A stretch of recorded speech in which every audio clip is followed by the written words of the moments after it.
साक्षात् परं ब्रह्म तस्मै श्री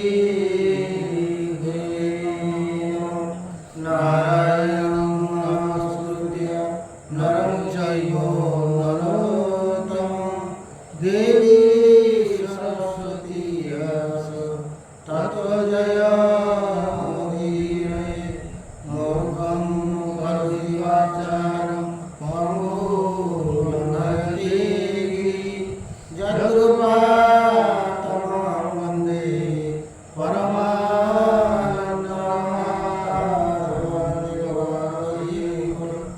गोविन्द गोविन्द गोविन्द पदुमलोचि मकरन्द सेवकरन्द पानकरी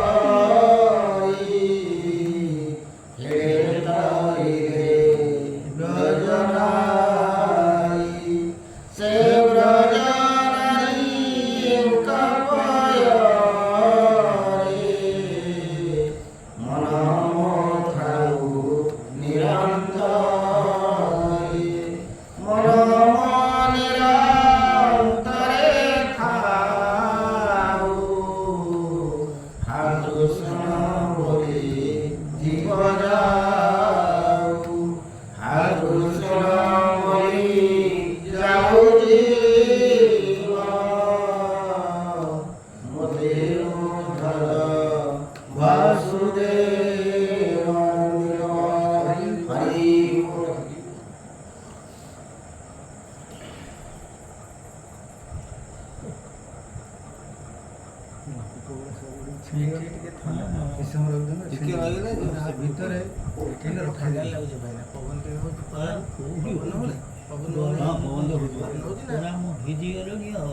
सीधा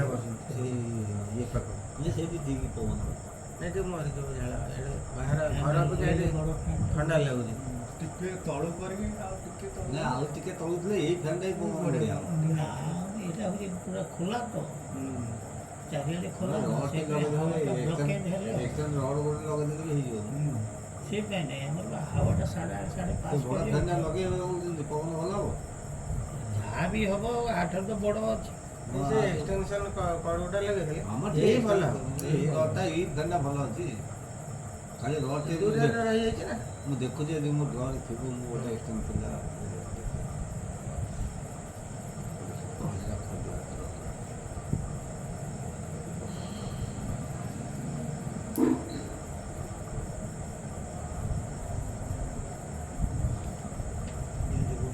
भारी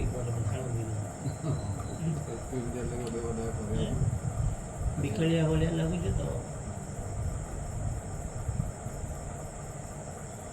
नुई हाँ पंचम सुगंध पंचम अध्याय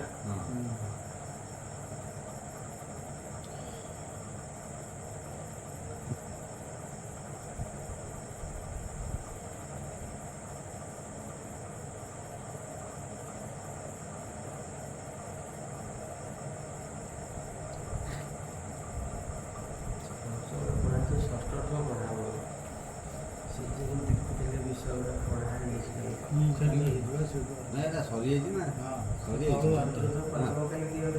हाँ हाँ 2000 पढ़ा ठीक सरी ये पढ़त षष्ठ अध्याय षष्ठ अध्याय आज ऋषभ देव कौन करेंगे ना तंकर जोग बसी शरीर आज त्याग कहीं सन्यास हो जाते पुत्र मान सब बुझेकरी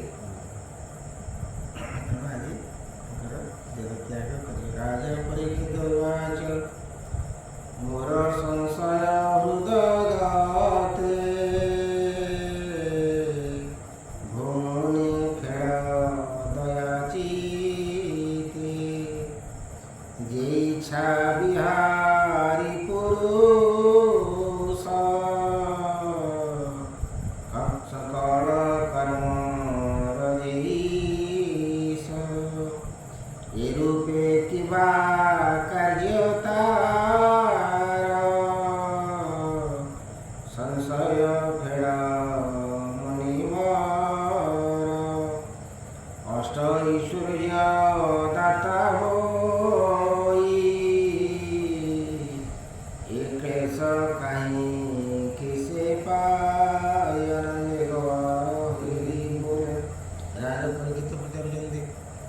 ନେଇକି ଯେ ସିଏ ତ ହେଉଛନ୍ତି ଭଗବାନଙ୍କ ବିଷ୍ଣୁଙ୍କ ଅଂଶର ଅବତାର। ତେଣୁ ସିଏ ଏତେ କଷ୍ଟ କାହିଁକି ସହୁଛନ୍ତି ସଂସାରରେ, ଏତେ ପୁଣି ଯୋଗ ତପସ୍ୟା କରିବାକୁ କାହିଁକି ଯାଉଛନ୍ତି? ତାଙ୍କ ପାଖରେ ତ ସମସ୍ତ ଯୋଗ ସିଦ୍ଧି ତପସିଦ୍ଧି ସବୁ ଯାକ ଅଛି, ତାଙ୍କର କରିବାର କିଛି ଆବଶ୍ୟକତା ନାହିଁ। କାହିଁକି ସେ ଏସବୁ କାର୍ଯ୍ୟ କରୁଛନ୍ତି ବୋଲି ପଚାରୁଛନ୍ତି। ଶ୍ରୀ ସୁଖବାଚ ଏ ସତ୍ୟ କହିଲା ରାଜନ, କହି ଶୁଣ ସାବଧାନ। ଐଶ୍ୱର୍ଯ୍ୟ ଧନ ଆଦି ଯେତେ ନିଧି କରନ୍ତି ସମସ୍ତେ, ଏ ମନ ଚଞ୍ଚଳ ସ୍ୱଭାବ କେବେ ବିଶ୍ୱାସ ନ ଯିବ।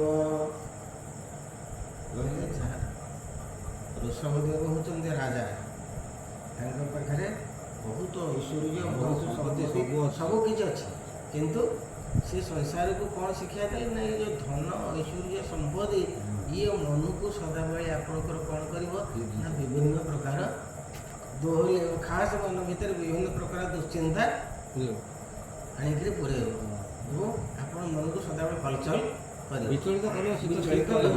ବିଚଳିତ କରିବ। ଯାହାର ମୂଳ କାମ ଲୋଭ ଶୋକ ମୋହ ଯେ କ୍ରୋଧ ଗର୍ବ। ଧନ ପାଖରେ ରହିଲେ ବହୁତ କ'ଣ ହେବ ନା କାମ ଲୋଭ ଶୋକ ମୋହ କ୍ରୋଧ ଗର୍ବ ଇଏ ଗୁଡ଼ିକ ତା ପାଖରେ ସବୁ ଥିବେ ତା ପହଞ୍ଚିବେ। ସେ କେବେ କାହାକୁ ଖାତିର କରିବନି, ସମସ୍ତଙ୍କୁ ଅହଙ୍କାର ବଶତଃ ସମସ୍ତଙ୍କୁ ଭାବି ଏମାନେ ସବୁ ମୋ ତଳେ। ଏ ସର୍ବଜାର ମୂଳ ହୋଇ ପ୍ରାଣୀ କି ବନ୍ଧନ କରଇ, କେହା ସାଧୁ କରି ମଣେ ମୂଢ଼ ପାନରଜନ ବିନେ। ସେ କହୁଛନ୍ତି ଯାହା ଭିତରେ ଐଶ୍ୱର୍ଯ୍ୟ ଅଛି ସେ ଭାବିବ ମୋଠୁ ଆଉ ଶ୍ରେଷ୍ଠ ଲୋକ କେହି ନାହିଁ, ମୁଁ ସବୁଠୁ ଶ୍ରେଷ୍ଠ। କିନ୍ତୁ ଏଇଟା ହେଉଛି ହୀନ ପାମର ମୂଢ଼ ଗତିର ହେଉଛି ଲକ୍ଷଣ। ଏସବୁ ଗୁଣ ଗୁଡ଼ିକ ତା ପାଖରେ ଆସିକରି ପହଞ୍ଚିବ। ଏବେ ହୋ ଶୁଣ ମହିପାଳ ଶ୍ରୀ ବୃଷଭ ଆଦି ମୂଳ, ଅଖିଳ ଲୋକ ପାଳ ବର ବନ୍ଦନ୍ତି ଚରଣେ ଯାହାର। ସେ ଦେବ ନାନା ବିଲକ୍ଷଣ ଜଡ଼ର ପ୍ରାୟ ଆଚରଣ, ଭ୍ରମନ୍ତି ନାନା ଦେଶ ଗ୍ରାମେ ଯୋଗ ଶିଖାଇ ଯୋଗୀ ଗଣେ। ଜଡ଼ ମତ ଯେମିତି ଭରତ ମହାରାଜ ବୁଲୁଥିଲେ ସେମିତି ବୁଲିକିରି ଯେଉଁଠି ଯେଉଁଠି ମନ୍ଦିର ସେମାନେ ସବୁ ତପସ୍ୟା କରୁଥିଲେ ସେମାନଙ୍କୁ ସବୁ ଯୋଗ ଶିକ୍ଷା ଦେଲେ। ହେମନ୍ତେ ଗଲା କେତେ ଦିନ ଶୁଣ ରାଜନ ଏକ ମନ ଋଷଭ ମନେ ବିଚାରିଲେ, ଏ ଦେହ ଛାଡ଼ିବି ବୋଇଲେ। ଆତ୍ମାରେ ମନକୁ ବୁଡ଼ାଇ ଇନ୍ଦ୍ରିୟ ବୃତ୍ତେ ମନ ନାହିଁ। ହେମନ୍ତ ମୁକ୍ତ ଲିଙ୍ଗ ରୂପ ହୋଇଲେ ଈଶ୍ୱର ସ୍ୱରୂପ। ନନ୍ଦିଗବାର ହରିଗୋଲ ମୃବିଣ୍ଡ ପ୍ରାୟ ଦେହମଣି, ଶୋଷନ୍ତି ବିହରିଲେ ଜ୍ଞାନୀ। ଦକ୍ଷିଣେ କର୍ଣ୍ଣାଟ ଦେଶରେ ମିଳିଲେ କୁଟକ ଗିରି, ତହିଁରେ ଉପବନେ ସେହି ବୁଲନ୍ତି ମୁକ୍ତ କେଶ ହୋଇ। ହେମନ୍ତେ ପବନ ବେଗରେ ଅଗ୍ନି ଜଳିଲା ଅତି ଖରେ, ବନସ୍ଥ ବୃକ୍ଷ ଜୀବମାନ ଶୀଘ୍ର ଯେ କରଇ ଦହନ। ସେ ଜଡ଼ା ରୂପ ଯୋଗେଶ୍ୱର ବସିଲେ ଅଗ୍ନିର ଭିତର। କର୍ଣ୍ଣାଟକ ପ୍ରଦେଶର କୋଟରଗିରିର ଯେଉଁ ଅଛି ସେଇଠି ଜଙ୍ଗଲ ଅଛି, ସେଇ ଜଙ୍ଗଲଟି ଅକସ୍ମାତ ଜଳି ଉଠିଲା, ଅଗ୍ନି ସଂଯୋଗ ହୋଇଥିଲା। ତାର ଶବ୍ଦ କ'ଣ କଲେ ନା ଅଗ୍ନିରେ ପ୍ରବେଶ କଲେ। ଅନଳ ତେଜ ତୀଖର ଦହିଲା ତାହାଙ୍କ ଶରୀର, କଳି ଯୁଗରେ ନର ପାର୍ଥ ଏ ଯେ ଋଷଭ ଦେବପଥ ନବୁଛି ପାଷାଣ୍ଡ ବହୁତ ବାହ୍ୟ ଆଚାରେ ଅବଧୂତ। ପ୍ରକୃତ ଯୁଗଫଳ ପ୍ରକୃତ ଜ୍ଞାନ ଫଳ ଋଷଭ ଦେବଙ୍କଠୁ ଶିକ୍ଷା କରିବାର ଅଛି।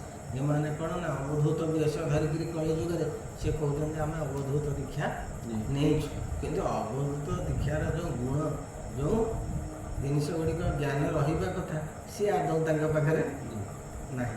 ବେଶ ଅବଧୂତ ଅଛି। କେମିତି ଦେଲେ କେମିତି ତାକୁ ଆଜ୍ଞା ତାଙ୍କୁ ଦେଲେ କେମିତି କିଏ ଦେଲେ? ଏ ଜ୍ଞାନ ତ ଯେତିକି କହୁଛି ନା ତାଙ୍କର ଷ୍ଟେପ୍ ବାଇ ତାଙ୍କୁ ଦିଆଯାଏ। ଷ୍ଟେପ୍ ବାଇ ଷ୍ଟେପ୍ ସେଇଗୁଡ଼ା କହିଲେ ଯେଉଁମାନେ ନକଲି ସନ୍ନ୍ୟାସୀ, ଯେଉଁମାନେ ପ୍ରକୃତ କହୁଛନ୍ତି ଆମେ ଅବଧୂତ, ଅବଧୂତ ଯିଏ କହିଲେ ଋଷଭଦେବଙ୍କଠୁ ଶିଖ ଯେ ମନ ଭିତରେ କିଛି ଇତି ଐଶ୍ୱର୍ଯ୍ୟର ଅଧିକାରୀ ଲୋଭ କାମ କ୍ରୋଧ ମୋହ ଗର୍ବ ଅହଙ୍କାର କିଛି ମନ ନିର୍ଲିପ୍ତ ଶରୀର ଅବଧୂତ କେମିତି ହେବ? ଯଦି ସବୁଗୁଡ଼ାକ ହୃଦୟରେ ତୁମର ଅଛି, କେମିତି ଖାଇବି ସେ ଚିନ୍ତା, କେମିତି ଶୋଇବି ଚିନ୍ତା, କେମିତି କ'ଣ କରିବି ସବୁ ଚିନ୍ତା ତ ତୁମ ପାଖରେ ଅଛି ନା। ଅବଧୂତଙ୍କର କିଛି ସିଏ ହେଉଛନ୍ତି କାହାକୁ କିଛି ମାଗନ୍ତିନି, ଯେମିତି ଜଡ଼ଭର୍ତ୍ତ କାହାକୁ ଛଡ଼ ମାଗନ୍ତି, ଯିଏ ନେଇ ତାଙ୍କ ପାଖରେ ସ୍ୱଚ୍ଛାକୃତ ଭାବରେ ଦୁଇଟା କ'ଣ ଦେଲା ଖାଇବେ ନା ଚାଲିବେ। ସିଏ କାହାକୁ କିଛି ହିଁ ମାଗିବେନି, କାହାକୁ କିଛି କହିବେନି, କାହା ସାଙ୍ଗରେ କିଛି କଥାବାର୍ତ୍ତା ନାହିଁ। ତେଣୁ ଅବଧୂତ ସେ କହିଲେ ବସନ୍ତ ସାର୍ କହନ୍ତିନି ମାନେ ସନ୍ନ୍ୟାସୀ ଭେକଟା ସନ୍ନ୍ୟାସୀ, କିନ୍ତୁ ସନ୍ନ୍ୟାସର ଗୁଣକର୍ମ ତାଙ୍କ ଭିତରେ ରହିବାର ଆବଶ୍ୟକତା ଅଛି। ଭେକ ସନ୍ନ୍ୟାସୀ ସେଇଥିପାଇଁ ବର୍ତ୍ତମାନ ଏତେ ସବୁ ବିବାଦ ଉଠୁଛି।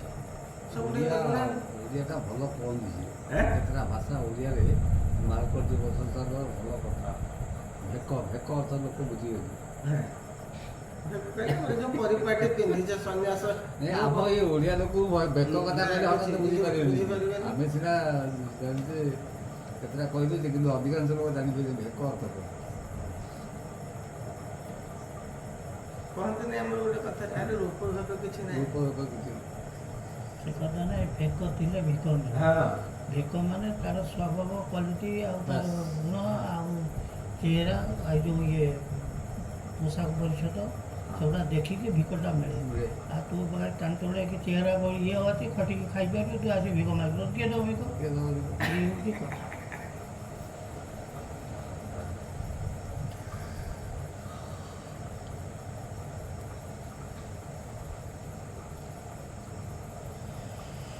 ଶୌଚ ପବିତ୍ର ଦୂର କରି ଦେବତା ନିନ୍ଦାକୁ ଆଚରି କଳିର ଆଚାର ଦେଶ ତହିଁରେ ହୋଇ ମତି ଭ୍ରମ ଦେବ ବ୍ରହ୍ମ ପିତୃଗଣ ନିନ୍ଦା କରିବେ ଅନୁକ୍ଷଣ ସୁକର୍ମ ପଥକୁ ଛାଡ଼ିବେ କୁମାର୍ଗମାନ ଆବରିବେ। ସେ ଭେକକୁ ଗ୍ରହଣ କରିବେ, କିନ୍ତୁ ସେମାନେ ସୁକର୍ମ ମାର୍ଗକୁ ପରିତ୍ୟାଗ କରି ସବୁଯାକ କୁକର୍ମରେ ଲିପ୍ତ ହେବେ। ଶୁଣ କହିବା ନିରୁପବର ଏ ଯେ ଋଷଭ ଅବତାର ରଜଗୁଣରେ ଜାତ ଯେତେ ତାହାଙ୍କ କୈବଲ୍ୟର୍ଥୀ ତାହାଙ୍କ ଗୁଣ ଏ ସଂସାରେ ଆୟନ କରୁଛନ୍ତି। ରଜଗୁଣ କହିଲେ ବହୁ ଉପଭୋଗ ଭିତରେ ଥାଇ ମଧ୍ୟ ସେ ତାଙ୍କର ସଦ୍ଗତି ପ୍ରାପ୍ତ ହେଲେ ଏବଂ ଈଶ୍ୱର ପ୍ରାପ୍ତ ହେଲେ। ତେଣୁ ସେ କହୁଛନ୍ତି ଯେ ଯେତେ ବିଷୟ ବାସନା ଉପଭୋଗରେ ଥିଲେ ମଧ୍ୟ ତୁମେ ଚାହିଁଲେ ନିଜକୁ ଉଦ୍ଧାର କରିପାରିବ, ତୁମେ ନିଜେ ନ ଚାହିଁଲେ ତୁମକୁ କେହି ଉଦ୍ଧାର କରିପାରିବେ ନାହିଁ।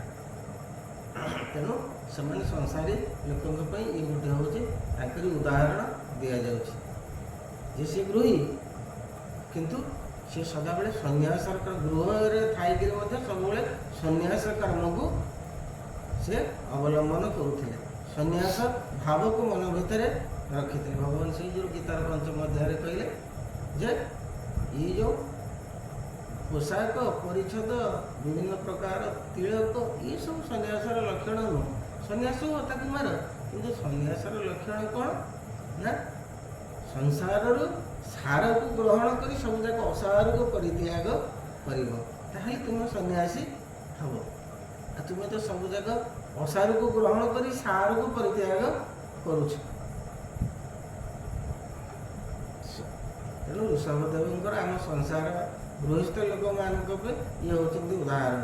ଯେତେ ଭୋଗ ଭିତରେ ଥିଲେ ମଧ୍ୟ ତୁମେ ନିଜକୁ ନିଜେ ଉଦ୍ଧାର କରିପାରିବ ଏବଂ ସେଇ ସଂସାରକୁ ସବୁବେଳେ ଜାବୁଡ଼ି ଧର ନା ଯେ ମୁଁ ଆରି ଭିତରେ ମୃତ୍ୟୁ ପର୍ଯ୍ୟନ୍ତ, ତେଣୁ ମୁଁ ଉଦ୍ଧାର କେମିତି ହେବି ସିଏ ପାଥକୁ ସବୁବେଳେ ସଦାବେଳେ ମନ ଭିତରେ ରଖିକିରି ଆପଣ ଚାଲିବେ ଯେ ମୋର ନିଜକୁ ଉଦ୍ଧାର କରି ମୁଁ ସବୁ କାର୍ଯ୍ୟକୁ ଠିକ୍ ଭାବରେ କରିଛି ଜୀବନ ସାରା, କିନ୍ତୁ ମୋ ନିଜ ପାଇଁ ମୁଁ କିଛି କରି ନାହିଁ।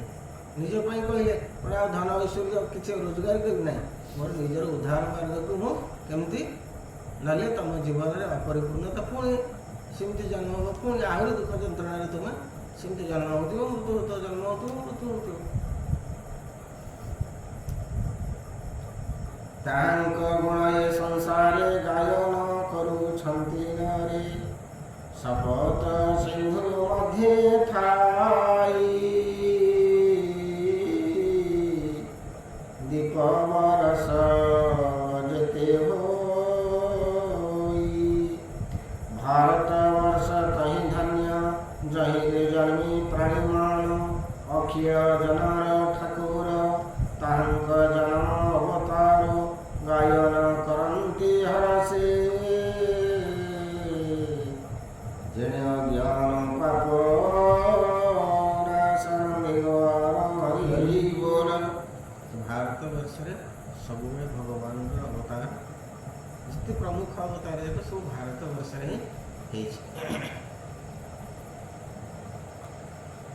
धन्य ये प्रियव्रत वंश जहि जन्मिले विष्णु वंश, धन्य से राजा मध्य श्रेष्ठ भगवत मध्य से गरिष्ठ, एहार तुल्य के अपर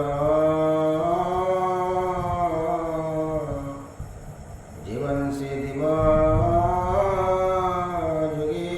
जुगेश्वर, वेद ब्राह्मण गुरु आदि देवता नर जे प्रसिद्धि, ये सर्व गुरु भगवान पुरुष परम कारण, तांक अद्भुत कर्म विशुद्ध जते आचर आनंदे गवार, हरि बोल। प्राणी मानक पाप हर परम मंगल मंदिर, श्रद्धारे शुणन्ति ये नर, हरसि करन्ति विचार, चञ्चल चित्ता स्थिरकारी, जिह्वा वदने उच्चारी, तांक मति कृष्ण ठारे, रहि अति दृढ़तारे आनंदे गवार, हरि हरि बोल। मति ସବୁବେଳେ ଚଞ୍ଚଳ, ବିଭିନ୍ନ ଆଡ଼କୁ ଆପଣଙ୍କୁ ସେ ନେଇଯିବ, ବିଭିନ୍ନ ବିଷୟ ବାସନା ବିଭିନ୍ନ କଥା ମନ ଭିତରକୁ ଆଣିକି ଆପଣ ପୁରେଇ ଦେବ।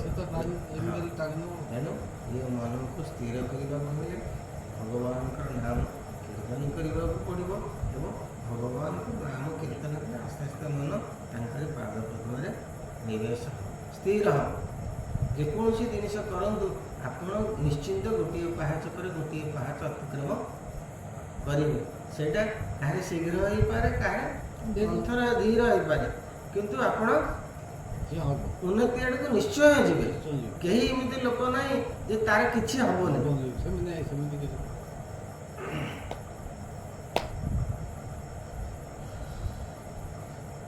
परम कृपामय तहि निश्चल भक्ति लभई, जे भक्ति प्रसाद नार संसार बंधु भक्ति पार, विषय जड़े गुरु थाई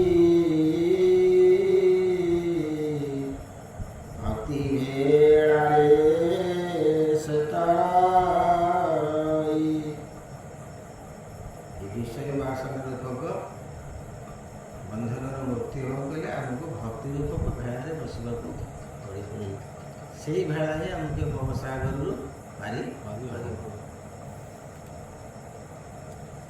ସେ ସର୍ବ ପୁରୁଷାର୍ଥ ପାଇ ମୋକ୍ଷରେ ଆଦରଣ ହୋଇ ଶୁଣ କହିବା ନିରୁପମର ଯେ ଯାଦୁ ବଂଶର ଠାକୁର।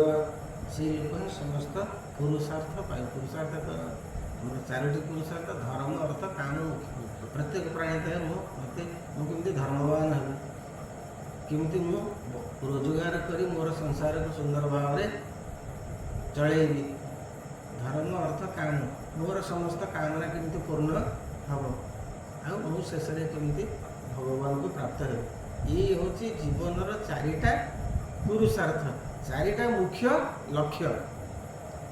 ତେଣୁ ଏଇ ଲକ୍ଷ୍ୟକୁ ଆମେ ପାଇବାକୁ ହେଲେ ଆମେ ତାକୁ ଛାଡ଼ି ଦେଇକିରି ଏଇ 4ଟାକୁ ସମସ୍ତେ ବୁଝୁଛନ୍ତି ଯେ ମୋତେ ଅଧିକ ପୁଣ୍ୟବାନ ହେବି, ଅଧିକ ଧନବାନ ହେବି ଚାହୁଁଛନ୍ତି, କିନ୍ତୁ ଏପଟେ କେବେ ହେଇପାରିବନି। ଯଦି ଅକସ୍ମାତ ଆପଣ ହେଇଗଲେ ତାହେଲେ ଆପଣ ନିଶ୍ଚିନ୍ତ ସେଠୁ ଛିଡ଼ିଯିବେ।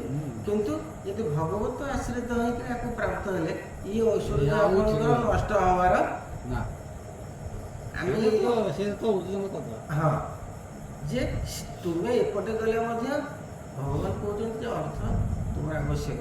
ସଂସାରରେ ଯେହେତୁ ଅଛ, ବିନା ଅର୍ଥରେ ତୁମର ପ୍ରତିପୋଷଣ କେମିତି ହେବ? ଅର୍ଥ ରୋଜଗାର କର, ସବୁ କିଛି କାମ କର, କିନ୍ତୁ ତୁମର ମନଟାକୁ ଅସତ ପଥରେ ନ ନେଇକି ସତ ପଥରେ ସବୁବେଳେ ସ୍ଥିର ରଖ। ଆଉ ଟିକେ କଷ୍ଟ ହେବ, ଭଲ ବାଟରେ ଗଲେ ଆପଣଙ୍କୁ ନିଶ୍ଚୟ କଷ୍ଟ ହେବ। ଅନ୍ୟକୁ ସାହାଯ୍ୟ କଲେ ସେଇ ଲୋକ ଆପଣଙ୍କୁ ଦୁଃଖ ଦେବ, ସେଇ ଲୋକ ଆପଣଙ୍କର ଶତ୍ରୁ ହେବ। କିନ୍ତୁ ହେଲେ ବି ଆପଣଙ୍କ ମନରେ ସମୟ ଯିବାର ଅଛି। ହଁ, ଆପଣଙ୍କ ମନରେ ଶାନ୍ତି ଥିବ ନା, ମୁଁ କୌଣସି ଆଶା ନ ରଖି ଏ ବ୍ୟକ୍ତିକି ମୁଁ ସହଯୋଗ କରେ, ସିଏ ମୋର ଯଦି ଖରାପ କହୁଛି ମୁଁ କଲା କିଛି ଆପଣଙ୍କ ମନରେ କେବେ ଲାନିକି ଦୁଃଖ ଆସିବନି। ଯଦି ସତ୍ ଇଚ୍ଛା ଆପଣଙ୍କର ଥିବ, ମୋ ମନଟା ଯଦି ବିଷାକ୍ତ ଥିବ ତାହେଲେ ମୋତେ ସେଇଟା କେମିତିକା ଲାଗିବ। ମୋର ଯଦି ପରିଷ୍କାର ଅଛି, ସିଏ ଯେତେ ମୋତେ ନିନ୍ଦା କରୁ, ଯେତେ ଯାହା କରୁ, ମୋ ମନରେ ତାର କିଛି ଦାଗ ଲାଗିବ। ସେତେବେଳେ ଲୋକ ଭାବିବାର ଅଛି ଯେ ଇଏ ମୁଁ ବି ଆଉ ଜନ୍ମରେ ଆହୁରି କିଛି ବାକି ଥିଲି, ତା କର୍ତ୍ତବ୍ୟରେ ତାକୁ କରିଦେଲି। ଯେମିତି ଆପଣ ଧର କେତେକ ଲୋକ ସାହାଯ୍ୟ କରିକି ଅସୁବିଧାର ସମ୍ମୁଖୀନ ହେଇଛନ୍ତି, ସେଗୁଡ଼ା କିନ୍ତୁ ସେ ପୁଣ୍ୟଟା ସିଏ ଆପଣଙ୍କର ମନୋବୃତ୍ତିଟା ନଷ୍ଟ ହେଇଯାଇନି। ତାକୁ ଭଗବାନ ଯେମିତି ହଉ ଆପଣଙ୍କର ପୂର୍ଣ୍ଣ କରିବେ। ଯେ ସଂସାରଟା ଏମିତି ନାହିଁ ଯେ ଯିଏ ଯାହାକୁ ମନ ଠକି ଠାକି ଦେଇକରି ସବୁ ଚାଲିଯିବ, ସେଇ ଲୋକଟାରେ ଦେଖିବେ ସର୍ବନାଶ ହେଇଯିବ। କିନ୍ତୁ ଇଏ ଲୋକଟି ଯେତିକିରେ ଅଛି ସେତିକିରେ ସ୍ଥିରରେ ଥିବ, ପଛକୁ ପଡ଼ିବନି। ସେଇଟା ଭଗବାନଙ୍କର। ତେଣୁ ଆପଣ ପଛକୁ ପଡ଼ିବେନି। ଲୋକ ଜାଣିକି ମଧ୍ୟ ଭୁଲ କରୁଛି ତ। ସିଏ କ'ଣ କହୁଛନ୍ତି, ସିଏ କହୁଛି ଯେ ନ ଜାଣିକିରି କରିବ ତାର ଦୋଷ ନାହିଁ। ମୁଁ ଜାଣିନି ଗୋଟେ ଜିନିଷ କରିଦେଲି, କିନ୍ତୁ ଆପଣ ଜାଣିକିରି ତ କରିଛନ୍ତି ନା। ଜାଣିକି ମଦନ ଯେମିତି କହନ୍ତି ଯେ ସବୁ ଜାଣୁଛନ୍ତି କହୁଛନ୍ତି। ଆପଣଙ୍କର ମାଛୁଆର ବୟସ ହେଇଗଲାଣି, ତେଣୁ ଜାଣିବା ନ ଜାଣିବାଟା ନାହିଁ, ସେଟା ସମସ୍ତେ ଜାଣୁଛନ୍ତି। ମାଛୁଆର ଏଜ୍ ହେଇଗଲା ପରେ ଯେଉଁଟା ଅଜାଣତରେ ଯେଉଁଟା ଅଛି କମ୍ ବୟସ, ମାନେ ଯେଉଁଟା ହେଉଛି ବାଲ୍ୟକାଳ, ଏଇ ଯେଉଁ ଇଏଟା ଶୈଶବ କାଳ, ସେଇଟା ତ ଛାଡ଼ି ଦିଆଯାଇଛି। ଆଉ ବାଲ୍ୟ ଶୈଶବଟାକୁ ସେଇଟାକୁ କାଉଣ୍ଟ କରାହେଇନି ଜୀବନ ଭିତରେ। ସେଇଟା ଆପଣ ଖେଳିବା ବୁଲିବା ସମୟ, ପାଠ ପଢ଼ିବା, ସେଇଟା ଆଧିରେ କାଉଣ୍ଟ ହଉ ନାହିଁ। ଆପଣ ଯେତେବେଳେ ବିବାହ ହେଇଗଲେ, ଘର ସଂସାର ଭିତରକୁ ପ୍ରବେଶ କଲେ, ଆପଣଙ୍କ କର୍ତ୍ତବ୍ୟ ନିରୂପଣ କଲେ ନା ନାହିଁ। ସେ ତା ପୂର୍ବରୁ ଆପଣ ତ ପିଲା ପାଠ ପଢ଼ୁଛନ୍ତି କି ଭଲ ମନ୍ଦ, ସିଏ ବିଷୟରେ ଆପଣଙ୍କର ସେତେବେଳେ କିଛି ସେତେବେଳେ କ'ଣ କୌଣସି ଚିନ୍ତା ଥାଏ କି? ମୁଁ ଯାଇଛି ପାଠ ପଢ଼ିବାକୁ, ମୁଁ ଯାଇଛି ଚାକିରି, ବାପା ଅଛନ୍ତି ଘରେ, ବାପା ସବୁ ବୁଝୁଛନ୍ତି, ମୋର କିଛି ଦାୟିତ୍ୱ ନାହିଁ କି ମୋର କୋଉଥିରେ ମୁଣ୍ଡ ଖେଳିବାର ନାହିଁ, ବାପା ସବୁ ବୁଝୁଛନ୍ତି। ଆପଣଙ୍କୁ ଯେତେବେଳେ ହାତକୁ ଦୁଇ ହାତ ବାପା କରିଦେଲେ, ଭଲ ମନ୍ଦ କରିଦେଲେ, ଆପଣଙ୍କର ସଂସାର ସେଠୁ ତିଆରି ହେଲା। ଆପଣଙ୍କ ଉପରେ ସେଇ ବୋଝ ପଡ଼ିଲା। ଆପଣ ତାକୁ କେମିତି ଉଠେଇବେ, କେମିତି କ'ଣ କରିବେ, ସେଟା ଆପଣ ନିଜେ ବୁଝିବେ। ସେଇ ପର୍ଯ୍ୟନ୍ତ ଆପଣଙ୍କୁ ସବୁ ମାର୍କ, କିଛି ନାହିଁ।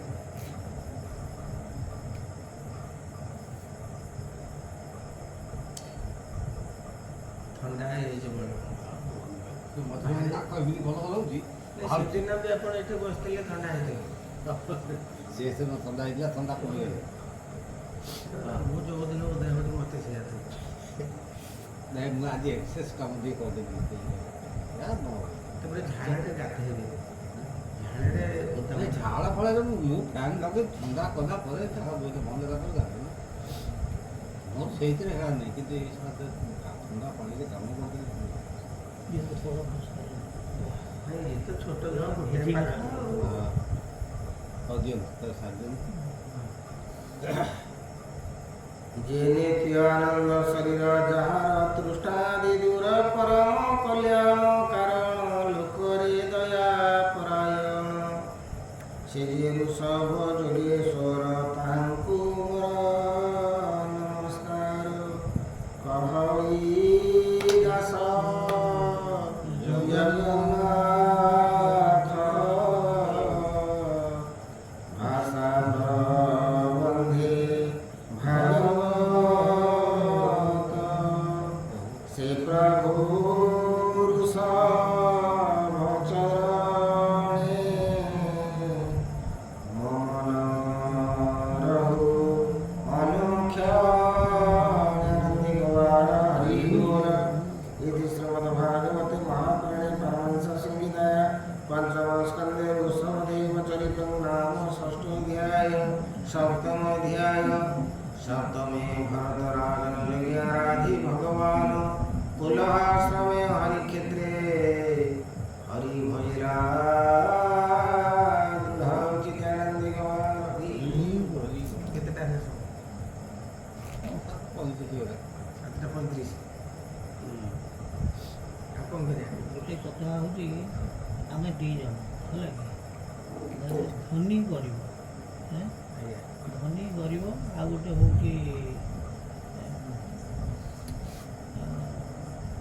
ଛୋଟ ବଡ଼ ଏମିତି ତ ଜଣଙ୍କର କ୍ଷତି ହେଲେ ଜଣଙ୍କର ଲାଭ ହେବ ଦୁଇ ଜଣଙ୍କର ଲାଭ ହେବ ଦୁଇ ଜଣଙ୍କର କ୍ଷତି ହେବ କ୍ଷତି ହେଲେ ଲାଭ ଦୁଇ ଜଣଙ୍କର ହେବନି ଜଣଙ୍କର କ୍ଷତି ହେଲେ ଜଣଙ୍କର ଲାଭ ହେବ ତେଣୁ ଜଣଙ୍କର କ୍ଷତି ହେଲେ ସିନା ଆପଣ ଲାଭ ପାଇବେନି କ୍ଷତିଟା କରିବାକୁ ପଡ଼ିବ ଯେତେବେଳେ ଯିଏ ମନରେ ନେବ ଇଏ ଚିନ୍ତାଧାରା ପଛକୁ ମୋର ଲାଭ ନ ହଉ କିନ୍ତୁ ମୁଁ କାହାର ଇଏ କ୍ଷତିଟା କରିକି ମୋ ଲାଭ ପାଇବା ପାଇଁ ମୁଁ ସେମିତି କରିବା ପାଇଁ ଯୋଉ ପ୍ଲାନ୍ କରନ୍ତି ସେଇଟା ସେଇ ପ୍ଲାନ୍ଟା ଭଗବାନ କେବେ ଯଦି ଦଉନାହାନ୍ତି। ମନରେ ରହିବ ସେଇଟା ତ ଉତ୍ତମ ତାହେଲେ ଚିନ୍ତା ସମସ୍ତେ ଠିକ୍ ରହିବେ ହଁ ଆଉ ପୁଣି ବଡ଼ ଲୋକ ଛୋଟ ଲୋକ ଇଏ ଗରିବ ଲୋକ କେଉଁଠୁ ଆସୁଛି ସେ ଶବ୍ଦଟା ଆସନ୍ତା ନାହିଁ ସେ ବା ସେଇଟା ଚିନ୍ତା କରୁନାହାନ୍ତି ହଁ ବର୍ତ୍ତମାନ ଯିଏ ବଡ଼ ହେଉଛି ସିଏ ତଳକୁ ଅନୁସାର କଲେ ମୁଁ କେମିତି ଆହୁରି ବାସ୍, ବଡ଼ ହେଇକା ହଁ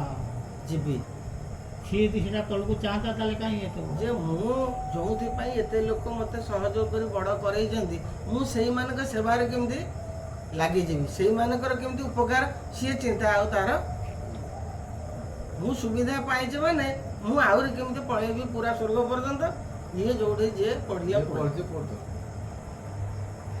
ଜଣଙ୍କର କ୍ଷତି କରିକି ମୁଁ ନିଜ ଲାଭ ପାଇବା କି ବଡ଼ ହେବା ସେଇଟା ନୁହେଁ। ଅନ୍ୟର ଯାହାର କ୍ଷତିଟା ନ ହେବ ସମୂହ ସ୍ୱାର୍ଥ ପାଇଁ କାମ କରିବ ନିଜ ବ୍ୟକ୍ତିଗତ ଏଇ ତ ସ୍ୱାର୍ଥଟାକୁ ସମସ୍ତଙ୍କର ଜଳାଞ୍ଜଳି ସେଇ କଥାଟା ସମୂହ ସ୍ୱାର୍ଥଟା ଏଇ ସମୂହ କଲ୍ୟାଣର କଥା କୁହାହଉଛି ତମ ଜୀବନଟା ତିଆରି ହେଇଛି ସମୂହ କଲ୍ୟାଣ ପାଇଁ ଏ ଶରୀରଟାକୁ ଯିଏ ତୁମକୁ ଦାନ କରି ପଠେଇଛି ଏଠିକି ହଁ। ସିଏ କହିଛି ତୁମେ ଜଗତର କଲ୍ୟାଣ ନିମିତ୍ତ ସେଠିକି ଯାଇଛ ସମସ୍ତଙ୍କର କେମିତି ଭଲ ହବ ସେ ଚିନ୍ତା ହଁ କର ଆଉ ସେଇ କଥାଟା ଆମେ କ'ଣ କରୁଛେ ଆପଣ ଯାହା କହିଲେ ଯେ ମୁଁ ଖାଲି ମୋରି କଥା ଚିନ୍ତା କରୁଛି ମୁଁ କେମିତି ଭଲରେ ରହିବି ବାସ୍ ମୋରି ସମସ୍ତେ କେମିତି ଇଚ୍ଛା ପୂର୍ଣ୍ଣ ହବ ହୁଁ। ଏ ବଡ଼ ବାବୁର ଯାହା ଅବସ୍ଥା ହେଉଛି ଯାହା ହଉ ମୋର ତାକୁ ଅନୁସାର କରିବାର ଦରକାର ନାହିଁ ମୋ କାମଟାକୁ ମୁଁ ପୂରଣ କରିଦେବି ସେଇଆ ତ ତା ପାଇଁ ତାଙ୍କର ସର୍ବନାଶ ହେଲେ ବି ମୋର ଦୋଷ ବାସ୍, ହଁ, ବାସ୍। ଦରକାର ପଡ଼ିଲେ ପ୍ଲାନ୍ କରିକି ତା ସର୍ବନାଶ କରେଇ ଦେବା ପାଇଁ ଚାଲିଛି ପ୍ଲାନ୍ ଚାଲିଛି ପ୍ଲାନ୍। ସେଇଆ ଭଗବାନ ସେମିତି ବୁଦ୍ଧି ସେଇଭଳିଆ ମେଣ୍ଟାଲିଟି ରହିଲେ ଆଜି ଭାଗବତ ପଢ଼ିଲେ ଯେ ଠିକ୍ ଆଉ ସେ ରହିଲେ ସେ ଜିନିଷଟା ଯଦି ମନରେ ରହିବା ଆଉ ସେ ଭାଗବତ ପଢ଼ିକି କ'ଣ ସିଏ କ'ଣ ପଢିବେ ସିଏ ଲୋକ ବା ପଢିବେ ନାହିଁ ପଢିବେନି ଯୋଉ ଲୋକ ମନ ଭିତରେ ସିଏ ଚିନ୍ତା ଭାବନା କିଛି ନାହିଁ ସିଏ ତ ଏଠିକି ଆସିବେ ନାହିଁ କି ପଢିବେ ନାହିଁ ଆଉ ତାଙ୍କର ଆ ସାଙ୍ଗରେ କିଛି ସମ୍ପର୍କ ନା। ନାହିଁ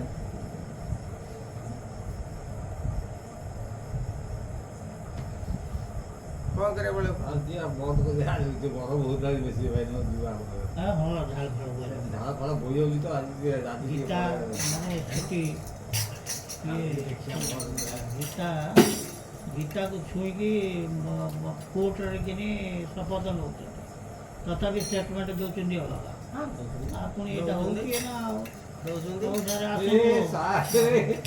ବହୁତ ଆଜି ମୁଁ ସାରେ ଆଜି ପଚାରୁଥିଲି ବିଜୟ ମୁଁ କହିଲି କୁଆଡ଼େ ଗଲେ ନା ସାରେ ଅନେକ ଦିନ ହେଲାଣି ଆସିନାହାନ୍ତି। ଯାହା ହଉ ଆଜି ଆମର ଗୋଟେ ସୌଭାଗ୍ୟ ଆଜି ସାରଙ୍କୁ ଟିକେ ଦର୍ଶନ। ମୁଁ 2-3 ଦିନ ହେଲା ଫୋନ କରି ମୁଁ ଆଜି ଆଜି ପଚାରୁଥିଲି କହିଲା ସାର୍ ଆସୁନାହାନ୍ତି ନା ନାଇଁ ଆଉ ସାରେ ଜମା ଆସିନାହାନ୍ତି। ଆଉ ଆଗରୁ ଥରେ ଆସିଥିଲେ ପଳେଇଛନ୍ତି। ଆଉ ବାପା ରେ ଆଉ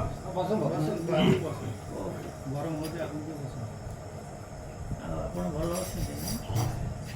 ନାଇଁ ସାରଙ୍କ ଦେହ ସୁସ୍ଥ ଜଣା ପଡୁଛି ଆଉ ଆଗରୁ ଟିକେ ଇଏ ଥିଲେ ଆଉ ସାରଙ୍କ ବଡିରୁ ଜଣା ପଡୁଛି ସାର ସୁସ୍ଥ। ମୁଁ ଯାହା ଅନୁଭବ କରୁଛି ନାଇଁ ମୁଁ ମାନସିକ ସୁସ୍ଥ ନାହିଁ ଏହା ସତ୍ୟ। ଆଉ ଯେହେତୁ ମୁଁ ଆରି ଭିତରେ ଅଛି ତେଣୁ ସେ ଦୁଃଖଟାକୁ ସୁଖ ଭଳିଆ ଗ୍ରହଣ କରି ନେଇ ଚାଲିଛି। ଏଇଆ ହଉଛି କଥା। ଆଉ ସହିବାକୁ ପଡିବ ଆଉ ଉପାୟ କିଛି ନାଇଁ ତାକୁ ତ ନାଇଁ କର୍ମଣ୍ୟ ଅଧିକାରସ୍ତୁ ମହାଫଳେଷୁ କଦାଚନ। ଆପଣ ବା ଗୀତା ଆପଣ କରୁଛନ୍ତି ସବୁଦିନ 7ଟା ବେଳକୁ କ'ଣ କହୁଛନ୍ତି ଲେଖିଛନ୍ତି ଆଜ୍ଞା ଗୀତା ଏଠି ଲେଖି ଦେଇଛୁ ଯେ ଗୀତା ଭାଗବତ ମନ୍ଦିର ବୋଲି ଏଠି ଗୀତା ପଢାଯାଏ ଭାଗବତ ପଢାଯାଏ ବୋଲି ସେଟା ଭାଇନା ଲେଖିକିରି ଗୀତା ଆମେ ମୁଁ ଗୀତା ଭାବିକି ମାନେ ଭାଗବତ ସରିଗଲା ବୋଧେ ଗୀତାଟାକୁ ଆରମ୍ଭ କରିଛନ୍ତି କ'ଣ ମୁଁ ଇଏ ଭାବି ନାଇଁ ସରି ନାହିଁ। ଏଇ ବା ଋଷଭ ଦେବଙ୍କ ଚରିତ। ଆଜି ଋଷଭ ଦେବ ଯୋଗାଗ୍ନିରେ ତାଙ୍କର ଶରୀରକୁ ଝାସ ଦେଲେ ଏବଂ ବୈକୁଣ୍ଠ ପ୍ରାପ୍ତ ହେଲେ। ଆଉ ତାପରେ ଭରତ ରାଜା ହେବେ ତାଙ୍କ ବଡ଼ ପୁଅ। ସେଇ ପ୍ରସଙ୍ଗ 5ମ ସ୍କନ୍ଧ ଚାଲିଛି। ଆଉ ଲୋକ ଆଗେ ମୋର ଯାହା ମୁଁ ଦେଖିଛି ଲୋକ ରିଟାୟାର୍ଡ ଯେତେବେଳେ କରିବେ ସେ ମାନେ ଭାବିବେ ସେ କେମିତି ରିଟାୟାର୍ଡ କରିଗଲେ ଟିକେ ସୁସ୍ଥରେ ରହିବେ। ବୁଝିପାରିଲେ ସେତେବେଳେ ଟାଇମ୍ରେ ପ୍ରଥମେ ଚାକିରି କରିବା ଟାଇମ୍ରେ କହିଲେ ଆମେ ଟିକେ ରିଟାୟାର୍ଡ କରିଗଲେ ସୁସ୍ଥରେ ରହିବେ। କିନ୍ତୁ ବର୍ତ୍ତମାନ ଷ୍ଟେଜ୍ରେ ଲୋକ ଯିଏ ସର୍ଭିସରେ ଅଛନ୍ତି ସେ ଚାହୁଁଛନ୍ତି ଦିନ ଗଣୁଛନ୍ତି କେମିତି ମୁଁ ଜଲ୍ଦି ମୋର ରିଟାୟାର୍ଡ ହେଇଯିବ ହେଲା କି। କିନ୍ତୁ ସେ ଯେଉଁ ରିଟାୟାର୍ଡମେଣ୍ଟ ହେଇଯାଉ ବୋଲି ଯେଉଁଟା ଭାବୁଛି କିନ୍ତୁ ଯେତେବେଳେ ଘରେ ଆସି ପହଞ୍ଚୁଛି ସେ ଆହୁରି ଗୋଟେ କହୁଛି ମୁଁ ଏ ଦୁନିଆରୁ କେମିତି ଚାଲିଯାଏ। ଏ ଆରମ୍ଭ କରିଦିଅ ମୁଁ ଟିକେ ପଳେଇ ଆଇଛି ଭାଇ ଏଠିକି। ଏ ମୁଁ ବା ଜାରକାରେ ଅଛି ବର୍ତ୍ତମାନ। ହେ କେତେବେଳେ ଯିବି ଆଉ?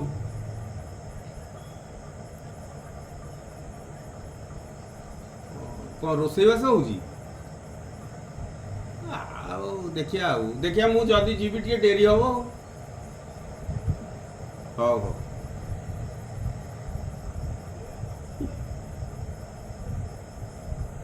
ସାର୍ ଆଉ କିଏ ଅପେକ୍ଷା କରିଛନ୍ତି? ସେଠି ଗୋଟେ ଭାଗବତ ହଉରେ କି ସବୁଦିନେ ଆପଣ ମୁଁ କାହିଁ ସେ ନାଇଁ ସେ ଯୋଉ ତାରିଣୀ ମଙ୍ଗରାଜ ହଁ ସେ ଯୋଉ ମଣ୍ଡପ କହନ୍ତି। ହୁଁ। ଆଚ୍ଛା ରୋଷେଇବାସ ହଉଛି। ଆଜ୍ଞା ବର୍ତ୍ତମାନ ରିଟାୟାର୍ଡ କଲା ପରେ ଘରକୁ ଆସିଲା ପରେ କୋଇ ମାନେ ଦୁନିଆରେ ଜଲ୍ଦି ପାଇଯାଏ। ଆପଣ 3 ଜଣ ଏ ସମାଜରେ ଲୋଭ ଦିହରେ ଯାହା ଶାସ୍ତ୍ର କହୁଛି ଗୋଟିଏ ହେଉଛି ଅପୁତ୍ରିକ ମାନେ ସାଧାରଣତଃ ଯେଉଁମାନେ ସେମାନେ ବେଶୀ ଲୋଭ। ବିଧବା ହେଲା ପରେ ବହୁତ ଲୋଭୀ ଆଉ ବୃଦ୍ଧ ହେଲା ପରେ ଲୋଭ ବଢ଼ିଯାଏ।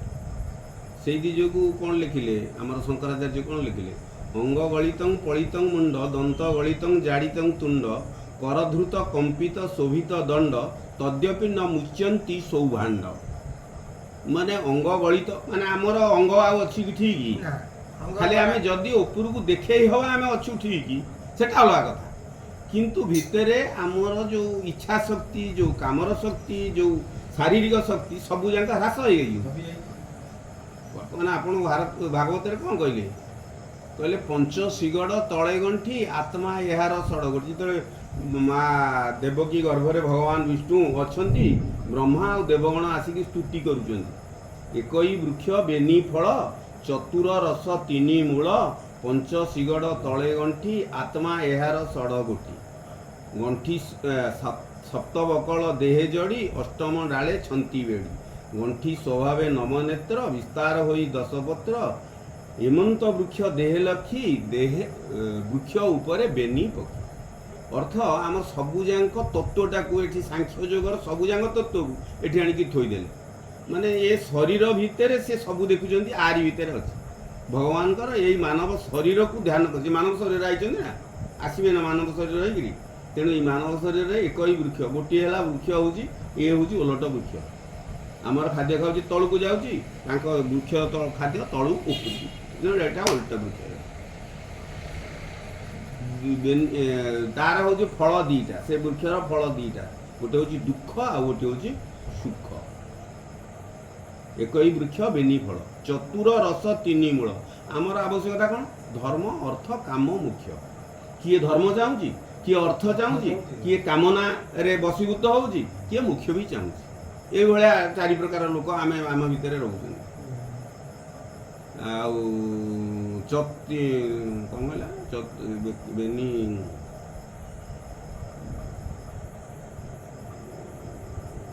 একই বৃক্ষ বেনি ফল চতুর রস তিନି মূଳ। ଏ ଗଛର ତିନିଟା ମୂଳ ହେଉଛି ସତ ରଜ ତମ ତ୍ରିଗୁଣ। ଆପଣଙ୍କର ପ୍ରଥମ ଯେଉଁଟା ଭାଗବତରେ ଆମେ ସାଧାରଣତଃ ସବୁ ଶାସ୍ତ୍ରରେ ଗୋଟେ ମଙ୍ଗଳାଚରଣ ଅଛି। ଭଗବାନଙ୍କୁ ଆରାଧନା କରିକିରି ମଙ୍ଗଳାଚରଣ କରିକିରି ଆମେ ଯେକୌଣସି ଆପଣ ଗୋଟେ କାମ କରୁଛନ୍ତି, ଯଜ୍ଞ କରୁଛନ୍ତି, ପୂଜାଟେ କରୁଛନ୍ତି, ମଙ୍ଗଳଂ ଭଗବାନ ବିଷ୍ଣୁ ମଙ୍ଗଳଂ ମଧୁସୂଦନ, ଏଇଟା ହେଉଛି ମଙ୍ଗଳାଷ୍ଟକ। କିନ୍ତୁ ଆଜିର ଯେଉଁ ମଙ୍ଗଳାଷ୍ଟକ କ'ଣ ଲେଖା ହେଇଛି? ପ୍ରଥମ ଶ୍ଲୋକ, ଭାଗବତର ପ୍ରଥମ ଶ୍ଲୋକ ସେଇଟା। ଜନ୍ମାଦ୍ୟସ୍ୟ ଯତ ନୟାଦି ତରତ ସ୍ୱାର୍ଥେ ସୁଭିଜ୍ଞ ସ୍ୱରାଟ ତେନେ ବ୍ରହ୍ମହୃଦା ଜୱାଦି କବୟୋ ମୁହ୍ୟନ୍ତି ଯତ ସୁରୟ ତେଜୋ ବାରିମୃଦା ଯଥା ବିନିମୟ ଯତ୍ର ତ୍ରିସର୍ଗୋ ମୃଷା ଧାମନା ସ୍ୱେନ ସଦା ନିରସ୍ତ କୁହକଂ ସତ୍ୟଂ ପରଂ ଧୀମ। ଏଠି କାହାକୁ ପୂଜା କରାହେଇନି? ଇଏ ହେଉଛି ବ୍ରହ୍ମସୂତ୍ରର ପ୍ରଥମ ଶ୍ଲୋକ। ଏଇଟା ବ୍ରହ୍ମସୂତ୍ରକୁ ଆସିଛି। ସିଏ କହୁଛନ୍ତି ଇଏ ଜଗତର ଯିଏ ହେଉଛନ୍ତି ଆଦି ପ୍ରାଣ, ଆଦି କେନ୍ଦ୍ର। ଇଏ ଜଗତର ଯିଏ ଆଦି, ଯିଏ ସ୍ୱୟଂ ସିଦ୍ଧ, ଯାହା ଦ୍ୱାରା ଆପଣଙ୍କର ପରୋକ୍ଷ ଓ ପ୍ରତ୍ୟକ୍ଷ ଭାବରେ ସମସ୍ତ ବିଷୟ ବାସ୍ତବ ବୋଲି ଜଣା ହୁଏ। ମନ୍ଦିର, ହଁ ମନ୍ଦିର, ଠାକୁର ଅଛନ୍ତି, ମନ୍ଦିର ଅଛି, ଘଣ୍ଟ ବାଜୁଛି, ଜଳୁଛି, ବାସ୍ତବ। କିନ୍ତୁ ଏହା ଅସତ୍ୟ, ମନ୍ଦିର ଅସତ୍ୟ। ଏ ପୃଥିବୀରେ ଯେତେ ଜିନିଷ କେବଳ ଅସତ୍ୟ, ସବୁ ହେଉଛନ୍ତି କେବଳ ଜଣେ। ସିଏ କିଏ? ସେ ନା ଯିଏ ବ୍ରହ୍ମାଙ୍କ ହୃଦୟରେ ବେଦ ଜ୍ଞାନ ପ୍ରକଟ କରିଥିଲେ, ଯାହାଙ୍କର ତ୍ରିଗୁଣାତ୍ମକ ମାୟାରେ ସମସ୍ତ ପଦାର୍ଥ ଆମକୁ ସମସ୍ତ ବିଷୟ ଅର୍ଥ ଆପଣ 5ଟା ବିଷୟ ଆମ ଭିତରେ ଅଛି। ରୂପ, ରସ, ଗନ୍ଧ, ସ୍ପର୍ଶ, ସ୍ୱଦ, ଇଏ ହେଉଛି 5ଟା ହେଉଛି ତନୁ, ଇଏ ଯେଉଁ ବିଷୟ। ତନ୍ମାତ୍ର ହେଲା 5ଟା ତନ୍ମାତ୍ର। ଇଏ ହେଉଛି 5 ବିଷୟ। ସବୁଯାକ ସତ ଭଳିଆ ଜଣାପଡ଼େ, କିନ୍ତୁ ଏରା ସବୁଯାକ ଅସତ୍ୟ। ଆମେ ସେଇ ସତ୍ୟ ପୁରୁଷଙ୍କୁ ଧ୍ୟାନ କରୁଛୁ। ଏଠି କାହାକୁ ଧ୍ୟାନ କରାନ, ସେଇ ସତ୍ୟ ସ୍ୱରୂପକୁ ଆମେ ଧ୍ୟାନ କରୁ। ଏହା ହେଉଛି ବ୍ରହ୍ମସୂତ୍ରର ପ୍ରଥମ ବିଷୟ। ଆଜ୍ଞା, ପ୍ରଥମ ଶ୍ଲୋକ ଭାଇ, ପ୍ରଥମ ଶ୍ଲୋକ। ନା, ସେଇ ସତ୍ୟ ପୁରୁଷଙ୍କୁ, ସିଏ ସତ୍ୟ। ଆଉ ଆମେ ଦେଖୁଛେ ମଣିଷ ଜନ୍ମ ହୋଇଛି, ମରିବ ନିଶ୍ଚିନ୍ତ। ଗଛଟା ହେଇଛି ମାନେ ଦିନେ ବାତ୍ୟାରେ ଉପୁଡ଼ି ପଡ଼ିବ, ନହେଲେ ପୁରୁଣା ହେଲେ ବୁଡ଼ିକିରି ମରିବ। ଘରଟେ ହେଇଛି 100 ବର୍ଷ ତାର ଆୟୁଷ, 100 ବର୍ଷ ପରେ ସେ ଡ୍ୟାମେଜ୍ ହେବ। ଏ ପୃଥିବୀରେ ଯାହା ଜିନିଷ, ଟିଭିଟା ଆଇଛି ଭାଙ୍ଗିବ, ମାଗିଟା ଆଇଛି ସେ ଚୋରି ହେଇଯିବ, ଭାଙ୍ଗିଯିବ, ନଷ୍ଟ ହେଇଯିବ। ଯାହା ସବୁ ଯାକ ଅସତ୍ୟ, କେବଳ ଜଣେ ସତ୍ୟ, ଯିଏ ହେଉଛନ୍ତି ଏଇ ଜଗତର ଆଦିକର, ସେଇଆଙ୍କୁ ସିଏ ସତ୍ୟ। ଆଉ ଆମେ ମଣିଷ ବର୍ତ୍ତମାନ ବୁଢ଼ା ହେଇଗଲା ପରେ ଅଧିକ ତାର ଲୋଭ ବଢ଼ିଯାଉଛି। ମାନେ ସିଏ ଭାବୁଛି ଏ ଛୁଆ ଗୁଡ଼ାକ କେହି କିଛି କରୁନାହାନ୍ତି, ଏଗୁଡ଼ାକ ଖାଲି ଡ୍ୟୁଟି ବାଉଣ୍ଡେଡ୍ ଯାଉଛନ୍ତି, ଏତିକି କାମ କରିଦେଇ ଯାଉଛନ୍ତି। ଘରେ ଏଠି ଅମକ ଜିନିଷଟା ପଡ଼ିଛି, ତାକୁ ନେଇକିରି କେଉଁଠି ଥୋଇଦେବା, ଅମକ କରିବା, କି ଏ ଜିନିଷଟାକୁ ନେଇକିରି ଏଠିକି ଆଣିବା, ମା ଦେହ ଖରାପ ହେଲା ତା ପାଇଁ ଔଷଧ ଆଣିବା। ନାଇଁ ନାଇଁ, ଏଗୁଡ଼ା ସବୁ ହେଇପାରିବନି। ଯାଙ୍କ ଡ୍ୟୁଟି ସେ କରିଦେଲେ, ଦରମା ଖଣ୍ଡକ ଆଣି ବାପକୁ ଦିଅନ୍ତୁ ବା ତାଙ୍କ ସ୍ତ୍ରୀକି ଦିଅନ୍ତୁ, ଯାହା ନିଜେ ରଖନ୍ତୁ, ଯାହା ବୋଉ ଖାଇବା ପାଇଁ ଦେଉନି, ବୁଢ଼ା ଚା ମାଗୁଛି, ଚା ଦେଉନି, ବୁଢ଼ା ବଇଛି ବାହାରେ ବାରଣ୍ଡା ଉପରେ କେମିତି ଗୋଟେ ଚେୟାର ଖଣ୍ଡେ ପକେଇକି ଏ ବୋହୂ ହଇରାଣ କରୁଛି ଖାଇବା ପାଇଁ ଦେଉନି, ସେଇଠି ଗୋଟେ ଗାଈ ପଶିଯାଉଛି ସେ ଭିତରେ ଗେଟ୍ ପାଖରେ, ଇରେ ଇରେ ଇରେ ଦୌଡ଼ି ଆରେ ଡାକ ଖୋଡ଼ା ବନ୍ଦ କର। ସେ ଯୋଉ ଖାଇବା ଦେବତା ମାଗୁଛି ତୋତେ ହାତ ବଢେଇ, କେଉଁ ଦେବତାକୁ ପୂଜୁଛୁ ଘଣ୍ଟା ଘଣ୍ଟି ବାଡେଇ। ପଢାଉ ତାହେଲେ ଆମର ସେ ବିଷୟ ପଢାଉ। ହଉ ସରିଲାଣି ନା? ଏଇ ଛୋଟ ସରିଲାଣି, ବିଷୟଟା- ଗରମଟା ଜୋର ହେଉଛି ବୋଲି ଝାଳ ପରେ ଆମେ ଭିଜି ଗଲୁ, ଆଜ୍ଞା ଆଜ୍ଞା। ସେଇଥିପାଇଁ ଆମେ ଚାହୁଁଥିଲୁ ବନ୍ଦ କରିବା ପାଇଁ। ହଁ। ଏଇ ହେଉଛି କଥା। ନାଇଁ, ଭଲ ହେଲା ଆପଣ ହଁ। ଆସିଲେ ଆନନ୍ଦର ବିଷୟ। ତେବେ ଲୋଭ ଲାଷ୍ଟ ପର୍ଯ୍ୟନ୍ତ ବି ରହିବ।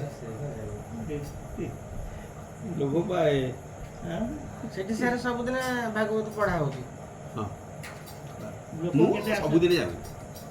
ତାଙ୍କର ଅନୁଷ୍ଠାନ ଅଛି ସବୁବେଳେ ଆଉ। ନାଇଁ ନାଇଁ, କେତେ ଲୋକ ଆସନ୍ତି? 7 ଜଣ 8 ଜଣ 7 ଜଣ 8 ଆଉ ଜଣ। ସେଇ ଧରନ୍ତୁ ସେଇ ଆସ କୋଉଦିନ 7 ଜଣ ଦେଖିବେ, କୋଉଦିନ 4 ଜଣ ଦେଖିବେ, କୋଉଦିନ ଦେଖିବେ ସେଠି 7 8 ସେଇଆ ଜଣ। ତ। ହୁଁ। ନାଇଁ ଆକୁ ଆପଣ ଗୋଟିଏ ଫର୍ଦ୍ଦ ଭାଗବତ ପଢନ୍ତୁ, ଗୋଟିଏ ଫର୍ଦ୍ଦ ଯେକୌଣସି ଫର୍ଦ୍ଦ ଯୋଉଠୁ ଆଉ ଉଠେଇଦେବେ, ହଁ। ତା ଦେହରେ ଯେତିକି ତତ୍ତ୍ୱ ଅଛି ବର୍ତ୍ତମାନ ସମାଜରେ ତା ଦେହରେ ଚଳିବା। ବର୍ତ୍ତମାନ ଆମେ ଭାଗବତ ଶୁଣୁଛେ, କିନ୍ତୁ ଆମେ କ'ଣ ଭାଗବତ ନୀତିରେ ଆମେ ଚଳିପାରୁଛେ? ନା। ଦଣ୍ଡିବା ଶକ୍ତି ଯାର ଥାଇ ସେ ଯେବେ କ୍ଷମା ଆଚରଇ, ସାଧୁଙ୍କ ଶ୍ରେଷ୍ଠ ସେଉ ନର ସୁଖ ଦୁଃଖରୁ ସେବାର। କ୍ଷମା ଯାହାର ହୃଦୟ ବସେ ବିଷ୍ଣୁ ବସନ୍ତି, କ୍ଷମା ଯାହାର ହୃଦୟ ରହେ ବିଷ୍ଣୁ ବସନ୍ତି ତାର ଦେହେ। ଇଏ କଥାକୁ ଆମେ ବିଶ୍ୱାସ କରିବା? କ୍ଷମା ସେ ମତେ ମାରିଲା ମୁଁ ତାକୁ ଛାଡ଼ିଦେବି? ଏଇ ସେଇଭଳିଆ ଚରିତ୍ର ଖୁବ୍ କମ୍ ଲୋକଙ୍କର, କିନ୍ତୁ ସେଇଭଳିଆ ଲୋକ ଦରକାର। କହିଲା ଦାମ୍ଭିକ ନାସ୍ତିକ କପଟି, କୁଟିଳ ବିଷୟା ଲମ୍ପଟି, ଭକତି ଶୂନ୍ୟ ମତିହୀନ, ଶ୍ରବଣେ ଯାର ନାହିଁ ମନ। ଆଙ୍କୁ ଭାଗବତ ତମେ ଜମା କହିବନି। ଏଇଭଳିଆ ବର୍ତ୍ତମାନ ତ ସମାଜରେ 99.99% ଲୋକ ଏ ଦାମ୍ଭିକ ନାସ୍ତିକ କପଟି, କୁଟିଳ ବିଷୟା ଲମ୍ପଟି। ତ କାହା ଆଗରେ ଭାଗବତ କହିବ? ସେ ଠିକ୍ 100% ଠିକ୍। କ'ଣ ହବ ଆଉ? ଚାଲୁ ସେମିତି ଆଉ କ'ଣ କରିବା? ଚାଲୁ ସେମିତି। ଆଉ କ'ଣ ଆମେ କ'ଣ କରିପାରିବା? ଆପଣ ଆମେ ନିଜକୁ ନିଜେ ମାର୍ଜିତ ହବା ଯଦି, ତାହେଲେ ଆମର କିଛି ଉପକାର ମିଳିବ ବୋଲିକିରି ମୁଁ ଭାବୁଛି। ନାଇଁ, ହଁ ସେଇଆ ତ କଥା। ଆଉ ଆପଣ କ'ଣ ଶୁଣନ୍ତୁ, ଏଇଠି କାଲି ଆମେ ଏଇ କଥା ହେଉଥିଲୁ, ଯାତ୍ରା ଗୋଟେ ପାର୍ଟି, ପାଲା ଗୋଟେ ଇଏ ଯେଉଁ ଆମର ଯେଉଁ ସଂସ୍କୃତି ହଁ ପୁରୁଣା କାଳି ହଁ, ହଁ। ସେଗୁଡ଼ା ବଞ୍ଚି ରହୁଥିଲା। ଏବେ ଆଜିକାଲି ତ କଟିଗଲାଣି ଆସ୍ତେ ଆସ୍ତେ, ଆସେ ରହିବନି। ସେମାନେ ବଞ୍ଚେଇକି ରଖିଥିଲେ। ସେମାନେ ରଖିଥିଲେ ଯେ ହଁ। ସେମାନଙ୍କ ଭିତରେ ବର୍ତ୍ତମାନ ଅପସଂସ୍କୃତି, ଆମେ ଏଇଟା ସାଂସ୍କୃତିକ ଅନୁଷ୍ଠାନ, ହଁ। ଏଇଟା ସାହିତ୍ୟିକ ଅନୁଷ୍ଠାନ, ସାଂସ୍କୃତିକ ଅନୁଷ୍ଠାନ, ସାମାଜିକ ଅନୁଷ୍ଠାନ। ପାଲାଟା ହେଉଛି ସବୁ ପ୍ରକାର ଜିନିଷ, ଏବଂ ଯାତ୍ରା ମଧ୍ୟ ଥିଲା ଠିକ୍ ସେଇ କଳାର। 9ଟା ରସକୁ ମିଶେଇଲେ ଗୋଟେ ଯାତ୍ରା ହବ। ତା ଦେହରେ ବିଜୟ ରସ ରହିବ, କ୍ରନ୍ଦନ ରସ ରହିବ, ପ୍ରେମ ରସ ରହିବ, ହାସ୍ୟ ରସ ରହିବ। ଏଇ 9 ରସ ରହିଲେ ଯାଇ ଗୋଟେ ନାଟକ ପଦବାଚ୍ୟ ବୀର ହେଇପାରିବ। ରହିବ, ସବୁ ରହସ୍ୟ ରହିବ। କିନ୍ତୁ ପାଲା ମଧ୍ୟ ସେଇ କଳାର ଥିଲା। କିନ୍ତୁ ପାଲାରେ ଏବେ ଏତେ ଅପସଂସ୍କୃତି ପଶିଛି, ଯାହା ସେମାନେ କହୁଛନ୍ତି ସବୁ ଯାକ ଭୁଲ ତଥ୍ୟକୁ ଦେଉଛନ୍ତି। ମାନେ ନିଗଡ଼ ତଥ୍ୟକୁ ଆପଣଙ୍କର ଦେଖନ୍ତୁ, ଆମେ ରାମାୟଣ ପଢ଼ିବା, ରାମାୟଣ କେତେ ପ୍ରକାର ରାମାୟଣ ଚାଲିଗଲା। ମୂଳ ରାମାୟଣ ଲେଖିଲେ ବାଲ୍ମୀକି, ସେଇ ବାଲ୍ମୀକିଙ୍କ ରାମାୟଣରେ ଯୋଉ ଟିକେ କନ୍ଧି ବିକନ୍ଧି ସେ ଛାଡ଼ିଗଲେ, ତାକୁ ଗୋଟେ ପ୍ଲଟ କରିକିରି ଏମାନେ ତା ଦେହରେ ପୂରଣ କରିଦେଲେ ସବୁ। ଗୋଟେ ରାମ ରାବଣକୁ ମାରନ୍ତୁ ବା ଏହା କାଳ୍ପନିକ ହେଇଥାଉ, କିନ୍ତୁ ରାବଣ ଗୋଟେ ଅସୁର ପ୍ରକୃତିର ଲୋକ, ଗୋଟେ ପୈଶାଚିକ ପ୍ରକୃତିର ଲୋକ, ତାକୁ ଭଗବାନ ରାମ ମାନେ ଦୈବ ପ୍ରକୃତିର ଲୋକ ହେଇ ତାକୁ ବଧ କରିକିରି ଏ ସଂସାରକୁ ମୁକ୍ତି କଲେ। ଏତିକି ତ କଥା। ତା ଦେହରେ ଆମର ସାରଳା ଦାସ, ଯିଏକି ହେଉଛନ୍ତି ଆଦିକବି, ଯିଏ ପ୍ରଥମ ଓଡ଼ିଆ ଭାଷାରେ ଲେଖିଲେ ମହାଭାରତ, ସିଏ ଲେଖିଦେଲେ ବିଲଙ୍କା ରାମାୟଣ। ଇଏ ହେଉଛି ଲଙ୍କାର ରାମାୟଣ, ସିଏ କଲେ ବିଲଙ୍କା ରାମାୟଣ। ଲଙ୍କାର ରାମାୟଣ 10 ମୁଣ୍ଡ, ତାର ହେଲା 1000 ମୁଣ୍ଡ। ବିଲଙ୍କା ରାମାୟଣ ରାବଣର ହେଉଛି 1000 ମୁଣ୍ଡ। ସିଏ ରମଣଙ୍କ ଦ୍ୱୀପରେ ରହିବ, ଇଏ ରହିବେ କୋଉଠି ଆମର ଲଙ୍କା ଦ୍ୱୀପରେ, ସିଏ ବିଲଙ୍କା ଦ୍ୱୀପରେ କରିଦେଇକିରି ସିଏ କ'ଣ ନା ସିଏ ହେଉଛନ୍ତି ମାତୃ ଉପାସକ। ସାରଳା ଦାସ, ତାଙ୍କ ନାଁ ଥିଲା ସିଦ୍ଧେଶ୍ୱର ପରିଡ଼ା, ନାଇଁ ସିଦ୍ଧେଶ୍ୱର ପରିଡ଼ା ସିଦ୍ଧେଶ୍ୱର ପରିଡ଼ା ସିଏ ସାରଳାଙ୍କ ବରପୁତ୍ର ବୋଲି ତାଙ୍କ ନାଁ ହେଇଗଲା ସାରଳା ଦାସ। ସିଏ ଥିଲେ କପିଳେନ୍ଦ୍ର ଦେବଙ୍କର ଜଣେ ରାଉତ, ମାନେ ସୈନ୍ୟବାହିନୀର ଗୋଟେ ୱିଙ୍ଗସର ସିଏ ଥିଲେ ମୁଖ୍ୟ। ତାପରେ ତାଙ୍କର ଏଇ ଈଶ୍ୱରଙ୍କ ଦୟା ହେଇଛି, ସିଏ ମହାଭାରତ ଲେଖିଲେ।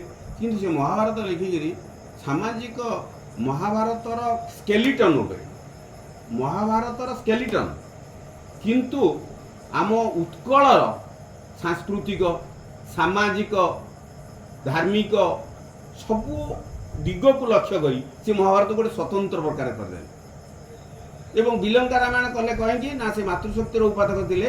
ମା ସୀତାଙ୍କୁ ବଡ଼ କରିବା ପାଇଁ, ମା ସୀତାଙ୍କୁ ବଡ଼ କରିବା ପାଇଁ ଯେତେବେଳେ ତାଙ୍କ ଭିତରେ କଥୋପକଥନ ହେଇଛି, ତମେ କ'ଣ ରାବଣଙ୍କୁ ମାରିଦେଲ? ରାମଙ୍କୁ ପଚାରୁଛନ୍ତି, ନା ମୁଁ ମାରିନି। ମାନେ ତାଙ୍କ ଲେଖାରେ ଏଇଭଳି ହେଇଛି, ତାଙ୍କ ଲେଖାରେ ହେଇଛି, ତମେ ରାବଣକୁ ମାରିଦେଲ? ନା ହଁ ମୁଁ ମାରିଦେଲି।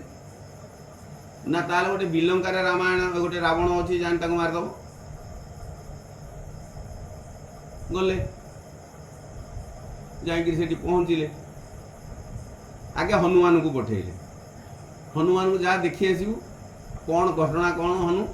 ସେଠୁ ଯାଇକିରି ସେ ଦେଖିଲା, ସିଏ ଗୋଟେ କ'ଣ ହାଇ ମାରିଦେଲା, ହାଇ ଭିତରେ ହନୁମାନ ପଶିଗଲା। ତାଙ୍କର କଳ୍ପନାଟା ମାନେ ସିଏ କେତେ ବୀର ବୋଲିକିରି ଏଠି ପରିଚୟ ଦେବା ପାଇଁ ଏଇ କଥା କବିତାକୁ ପ୍ରକାଶ କରିଛନ୍ତି। ସିଏ ହାଇ ଭିତରେ ରହିଗଲା, ତା ପେଟ ଭିତରେ ରହି ରାମ ରାମ ରାମ ରାମ କହୁଛି। ଏଠି ସିଏ ଏମିତି ହାଇ ମାରିକିରି ପୁଣି ଛିଙ୍କିଦେଲେ, ସେ ତାର ବାହାରିଗଲା। ଏକାଥରେ ଯାଇକି ପଇଲା କୋଉଠି ନା ଅଯୋଧ୍ୟାରେ। ମାନେ ସେ କେତେ ବଡ଼ ବୀର ହେଇଛି। ତାପରେ ଆସି କହିଲେ ଏଇଭଳି କଥା, କହିଲେ ହଉ ଚାଲ ଯିବା। ଆଉ ଯାଇଛନ୍ତି, ସେ ପଚାରିଛନ୍ତି ଆମେ ଯୁଦ୍ଧ କରିବୁ, ତମେ ଏମିତି ଅନ୍ୟାୟ ଅତ୍ୟାଚାର ଦେବତାମାନଙ୍କ ଉପରେ କରୁଛ, ତେଣୁ ଯୁଦ୍ଧ। ରାମ ତ ମର୍ଯ୍ୟାଦାବନ୍ତ, ତାଙ୍କର ସେ ଗୁଣଟାକୁ ନଷ୍ଟ କରିନାହାନ୍ତି। ମର୍ଯ୍ୟାଦାବନ୍ତର ଗୁଣ ଯାଇକିରି ତାଙ୍କୁ ଖବର ଦେଇଛନ୍ତି ଯୁଦ୍ଧ କରିବ ମୋ ସାଙ୍ଗରେ ତ। ତମେ କ'ଣ କେତେ କାମ କରିଛ ସବୁ କୁହନି। ତମେ ତମ ଜୀବନରେ ତମେ କ'ଣ କ'ଣ ସବୁ ବୀରତ୍ୱ ପ୍ରଦର୍ଶନ କରିଛ। ନା ମୁଁ ତାଡ଼କାକୁ ମାରିଛି। ଆରେ ଗୋଟେ ସ୍ତ୍ରୀ ଲୋକକୁ ମାରିକିରି ଏଠି ବୀରତ୍ୱ। ନା ମୁଁ ସେ ଶିବଧନୁ ଭାଙ୍ଗିଛି। ଏ ଧନଟା ବା ପୁରୁଣା ହେଇଯାଇଥିଲା, ଆଉ ତାକୁ କ'ଣ ଭାଙ୍ଗି ଦିଅନ୍ତା ନାହିଁ। ଆଉ ମୁଁ ଅହଲ୍ୟାକୁ ତାରଣ କରିଛି। କିରେ ଋଷି ଅଭିଶାପ ଦେଇଥିଲେ, ଯଦି ସିଏ କହିଥିଲେ ରାମ ପାଦ ନ ଲାଗିକିରି ମୋ ପାଦ ଲାଗିବ, ତାହେଲେ ମୁଁ ପାଦ ମାରିଥିଲେ ବି ଅହଲ୍ୟା ଉଦ୍ଧାର ହେଇଥାନ୍ତା। ତୁ କ'ଣ କରିଦେଲୁ? ନା ମୁଁ ବାଳିକି ବଧ କରିଦେଲି। ବାଳିବା ଗୋଟେ ମାଙ୍କୁଟେ, ତାକୁ ପଛ କରୁ ପୁଣି ମାଇଲୁ। କ'ଣ ସେଥିରେ ବୀରତ୍ୱ? ନା ସମୁଦ୍ରରେ ବନ୍ଧ ବାନ୍ଧିଲି। ନା ସମୁଦ୍ର ସେ ନଳ ପାଇଥିଲା, ବର ପାଇଥିଲା, ସେ ଯାହାକୁ ଧରିବ ସେ ଭାସିବ। ତୁ କ'ଣ କରିଦେଲୁ? ନା ମୁଁ ଲଙ୍କାର ରାବଣକୁ ମାରିଛି। ଲବଣଟା ଗୋଟେ ଲମ୍ପଟିଟା ବୋଲିକିରି ତାକୁ ମାରିଦେଲୁ, ନା ଲମ୍ପଟି ଯୋଗୁରୁ ତାକୁ ମାରିପାରିଲୁ, କ'ଣ ତାକୁ ମାରିପାରିଥାନ୍ତୁ? ଆ କହିକିରି 3ଟି ତାଳି ମାରିଲା, ରାମ ଅଯୋଧ୍ୟାରେ। ମାନେ ଆଙ୍କ ଲେଖା ହଉଛି ଏଇଆ। ଆମ ସମାଜକୁ ଏମିତି କିଛି ଦିଗ୍ଦର୍ଶନ ଆସିଛି। ଏଇଟା ହଉଛି ବିଲଙ୍କା ରାମାୟଣର ମୋଟାମୋଟି ଛୋଟିଆ ଅଂଶରେ କହିଦିଆ। ଇଏ ସବୁ ମାନେ କପଳ କଳ୍ପିତ, କାହିଁକିନା ସମାଜକୁ ଏହା ଗୋଟେ ଦିଗ୍ଦର୍ଶନ ଦବ। ମାନେ ନାରୀ ଶକ୍ତି ବ୍ୟତୀତ ପୁରୁଷର କୌଣସି ସ୍ଥିତି ନାହିଁ, ଏଇ କଥାଟାକୁ ସେ ପ୍ରମାଣ କରୁଛନ୍ତି। ଏଇ କଥାଟା ବି ଆମର ସାର ତତ୍ତ୍ୱ ବି ଏ କଥା କହୁଛି। ଇଏ ତତ୍ତ୍ୱ କହୁଛି କ'ଣ? ବ୍ରହ୍ମ। ଆମେ ଏଇ ଯେଉଁ ଶବ୍ଦ ବୋଲେ ଏଠି କାହାକୁ, ଭଗବାନ କୃଷ୍ଣଙ୍କୁ ନା ଭଗବାନ ରାମକୁ କାହାକୁ ଆରାଧନା କରାଯାଇଛି? ପ୍ରଥମ ଶ୍ଲୋକରେ ଭାଗବତରେ କାହାକୁ ଆରାଧନା କରାଯାଏ? ସେଇ ସତ୍ୟ ସ୍ୱରୂପଙ୍କୁ ଆରାଧନା କରି। ସେଇ ସତ୍ୟ ସ୍ୱରୂପ ଯେତେବେଳେ ମାୟା ସହିତ ସଂଯୁକ୍ତ ହେବେ, ଆମେ ଗୋଟେ ହେଉଛି କ'ଣ ପରମ ବ୍ରହ୍ମ, ଆଉ ଗୋଟେ ହେଉଛି ଜୀବ ବ୍ରହ୍ମ। ଆପଣ ବି ବ୍ରହ୍ମ, ମୁଁ ବି ବ୍ରହ୍ମ, କୁକୁର ବ୍ରହ୍ମ, ସମସ୍ତେ ବ୍ରହ୍ମମୟ। ନା ଏ କଥାଟା କି ଭୁଲ କି? ନା। ତେଣୁ ଏ ବ୍ରହ୍ମମୟ। ଇଏ ବ୍ରହ୍ମ କ'ଣ କରୁଛି ନା ଯେତେବେଳେ ଭଗବାନ ଏଇ ମାୟା ସହିତ ଜଡ଼ିତ ହେବେ, ମାୟା ବା ତ୍ରିଗୁଣ ସହିତ ଜଡ଼ିତ ହେବେ, ପ୍ରକୃତି ସହିତ ଜଡ଼ିତ ହେବେ, ସେତେବେଳେ ସିଏ କୌଣସି ଅବତାର ଗ୍ରହଣ କରିବେ। କାହିଁକିନା ସେ ସୃଷ୍ଟି କରିବା ପାଇଁ ଚାହିଁବେ। ସୃଷ୍ଟି କାହା ଦ୍ୱାରା କରିବେ? ନା ମାତୃଶକ୍ତି ନହେଲେ ପ୍ରକୃତି ସ୍ୱରୂପିଣୀ। ସେଇଥି ଯୋଗୁଁ ରାଧା ନାଁ କାହିଁ ନାହିଁ ଭାଗବତରେ? ରାଧା ସବୁ ଜାଗାରେ ଉପସ୍ଥିତ ଅଛନ୍ତି, କିନ୍ତୁ ପର୍ଟିକୁଲାର ରାଧା ନାଁ ନାହିଁ। ସବୁ ଜାଗାରେ ରାଧା ନାଁ ପୁରା ପୌରିକିରି ରହିଛି ଭାଗବତ। ସେ ଯେଉଁ ପ୍ରକୃତି କଥା କହୁଛି, ଲୋଭ, ମୋହ, ମାୟା, କ୍ରୋଧ, ହିଂସା, ଦମ୍ଭ, ମତ୍ସର, ଇଏ ଯେତିକି କଥା କୁହାଯାଉଛି, ଇଏ ସବୁ ପ୍ରକୃତିର କାମ। ତେଣୁ ସେଇ କଥାଟା ତ ସବୁ ଯାକ ଭାଗବତରେ ଅଛି।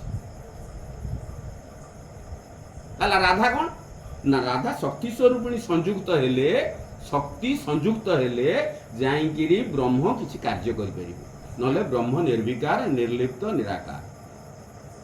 ଶକ୍ତି ସଂଯୁକ୍ତ ହେଲେ ଏଇ କଥାଟା ମା ରାଧାରାଣୀଙ୍କ କଥା କୁହନ୍ତୁ, ମା ସୀତାଙ୍କ କଥା କୁହନ୍ତୁ, ଇଏ ହେଉଛନ୍ତି ଶକ୍ତି ସ୍ୱରୂପିଣୀ।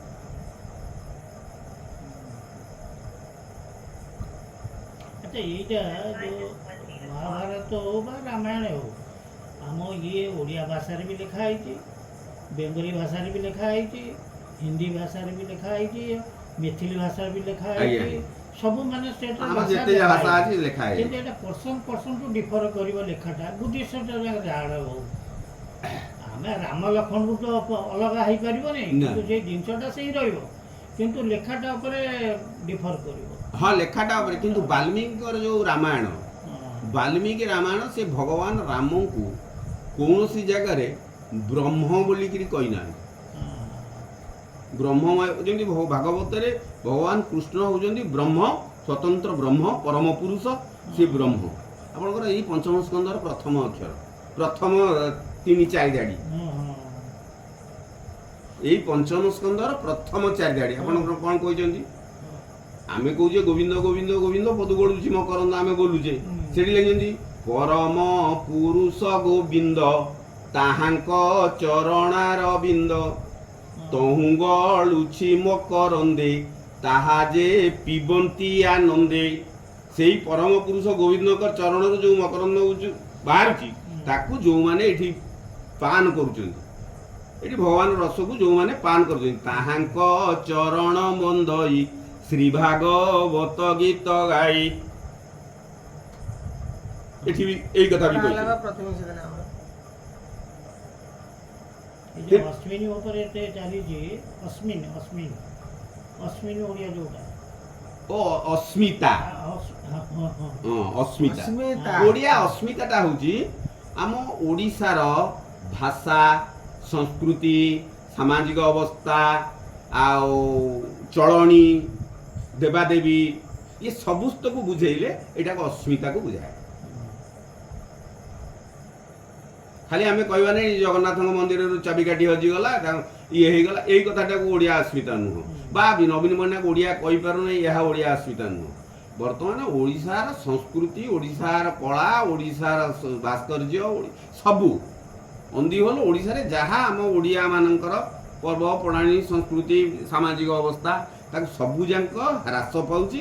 ତା ଉପରେ କେହି ନଜର ଦେଉନାହାନ୍ତି। କାହିଁକି ନା ରାଜ୍ୟର ମୁଖ୍ୟ ଲୋକ ସିଏ ଓଡ଼ିଆ ଜାଣନ୍ତି, ଏଇଆ ତା କେନ୍ଦ୍ରଟା ଯାଇ ସେଠି, ଆଉ ନନ ଓଡ଼ିଆ ଲୋକ ଜଣେ ସିଏ ଆସିକିରି ଏଠି ସବୁ କରୁଛନ୍ତି। ନାଇଁ ଆମର ସାଧାରଣତଃ ତ ରହୁଛି ଏଇଟା, ଆମର ଯୋଉଟା ଓଡ଼ିଆର ପ୍ରତ୍ୟେକ ଷ୍ଟେଟ୍ରେ ନିଜ ନିଜ ଲାଙ୍ଗୁଏଜ ଉପରେ କିନ୍ତୁ ସବୁ ଇଣ୍ଟ୍ରୋଡ୍ୟୁସ୍ ନିଜ ନିଜ ଇଏରେ ଆଜ୍ଞା, କିନ୍ତୁ ଓଡ଼ିଶାରେ ସେଇଟା ହେଇନି, ସେଇଥିପାଇଁ ଏଇଟା ଉପରେ କିନି ଇଏ କରୁଛନ୍ତି, ଗୁରୁତ୍ୱ ଦେଇଛନ୍ତି। ସେଇଟା ସେମାନେ ବୁଝି ଯାଇଛନ୍ତି। ଯେତେବେଳେ ଗଣେଶ ଲାଲ ଆସିକିରି ଏଠି ରାଜ୍ୟପାଳ ହେଲେ, ସେ ଓଡ଼ିଶାର ସଂସ୍କୃତି ସାଧାରଣତଃ ଓଡ଼ିଶାର ସଂସ୍କୃତି ଭାବରେ ସେ ଭଲ ଭାବରେ କଲଚର କରି ସେ ସବୁବେଳେ ପଢ଼ିବେ। ତାଙ୍କର ପଢ଼ାଟା ବେଶୀ। ସିଏ ମହିମା ଗୋସ୍ୱାମୀଙ୍କର ଯେଉଁ ମହିମା ଧର୍ମ, ଅଲେଖ ଭୀମ ହୋଇ ମହିମା ଗୋସ୍ୱାମୀ, ତାଙ୍କ ଧର୍ମଟାକୁ ସେ ଭଲ ଭାବରେ ପଢ଼ିଛନ୍ତି। ପଞ୍ଚସଖା ସାହିତ୍ୟଟାକୁ ସେ ଭଲ ଭାବରେ ପଢ଼ିଛନ୍ତି। ହଁ, ଏବଂ ସିଏ ଜାଣିଲେ ଯେ ଓଡ଼ିଶାର ସଂସ୍କୃତି ବୋଧେ ଆଧ୍ୟାତ୍ମିକ ଦୃଷ୍ଟିକୋଣରୁ ବୋଧେ ଉନ୍ନତ। ସେ ଯୋଉଠି ଯାଆନ୍ତି ସେ ଏଇ କଥାଟା କୁହନ୍ତି, ଓଡ଼ିଶାର ସଂସ୍କୃତି। ସେଦିନ ଆସିଥିଲେ ଗୁରୁକୁଳ ସ୍କୁଲକୁ, ମୁଁ ଯାଇଥିଲି, ମୋ ନାତିଟା ପଢ଼ୁଥିଲା, ମୁଁ ଗେଷ୍ଟ ହେଇକି ସେ ଗୁରୁକୁଳ ନାଁଟା ଆଗେ ଖାଲି କହିଲେ ଗୁରୁକୁଳ କ'ଣ, ଗୁରୁକୁଳ କୁ ବୁଝେଇବାକୁ ଯାଇ ସିଏ 4 ଆଶ୍ରମ କଥା କହିଦେଲେ। 4 ଆଶ୍ରମ କଥା କହିଦେଲେ।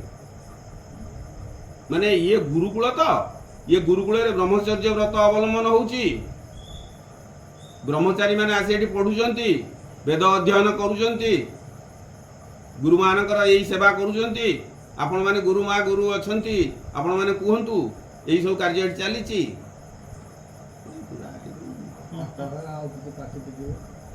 ଏଠି ଜ୍ଞାନ ତାଙ୍କ, ଏବଂ ସିଏ ସେଇ କଥାଟାକୁ ଏମାନେ ସମସ୍ତେ ଉପଲବ୍ଧି କରିଛନ୍ତି ମୁଁ ଭାବୁଛି। ଅବଶ୍ୟ ଏଇଟା ଇଲେକ୍ସନ ଅଭିମୁଖୀ କଥା। ନାଇଁ ନାଇଁ ନରେନ୍ଦ୍ର ମୋଦି ବି ଟିକେ ସିଏ ଭକ୍ତିବାଦର ଲୋକ ବୋଲିକିରି ଯାହା ଜଣା ହେଉଛି। ଆମେ ତ ତାଙ୍କ ଭିତରେ ପଶିନା, ତାଙ୍କ ଇଣ୍ଟରନାଲି ଆଫେୟାର୍ସଟା କ'ଣ ଆମେ ଜାଣିଛେ। ଯାହା କହିଲେ ସେଟା ତାଙ୍କର ଅଛି।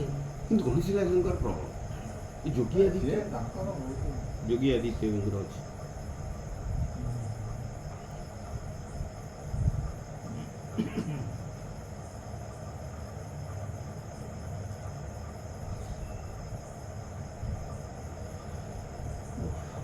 ଯାଉ ଆପଣ ଆସିଲେ ବହୁତ ଧନ୍ୟବାଦ।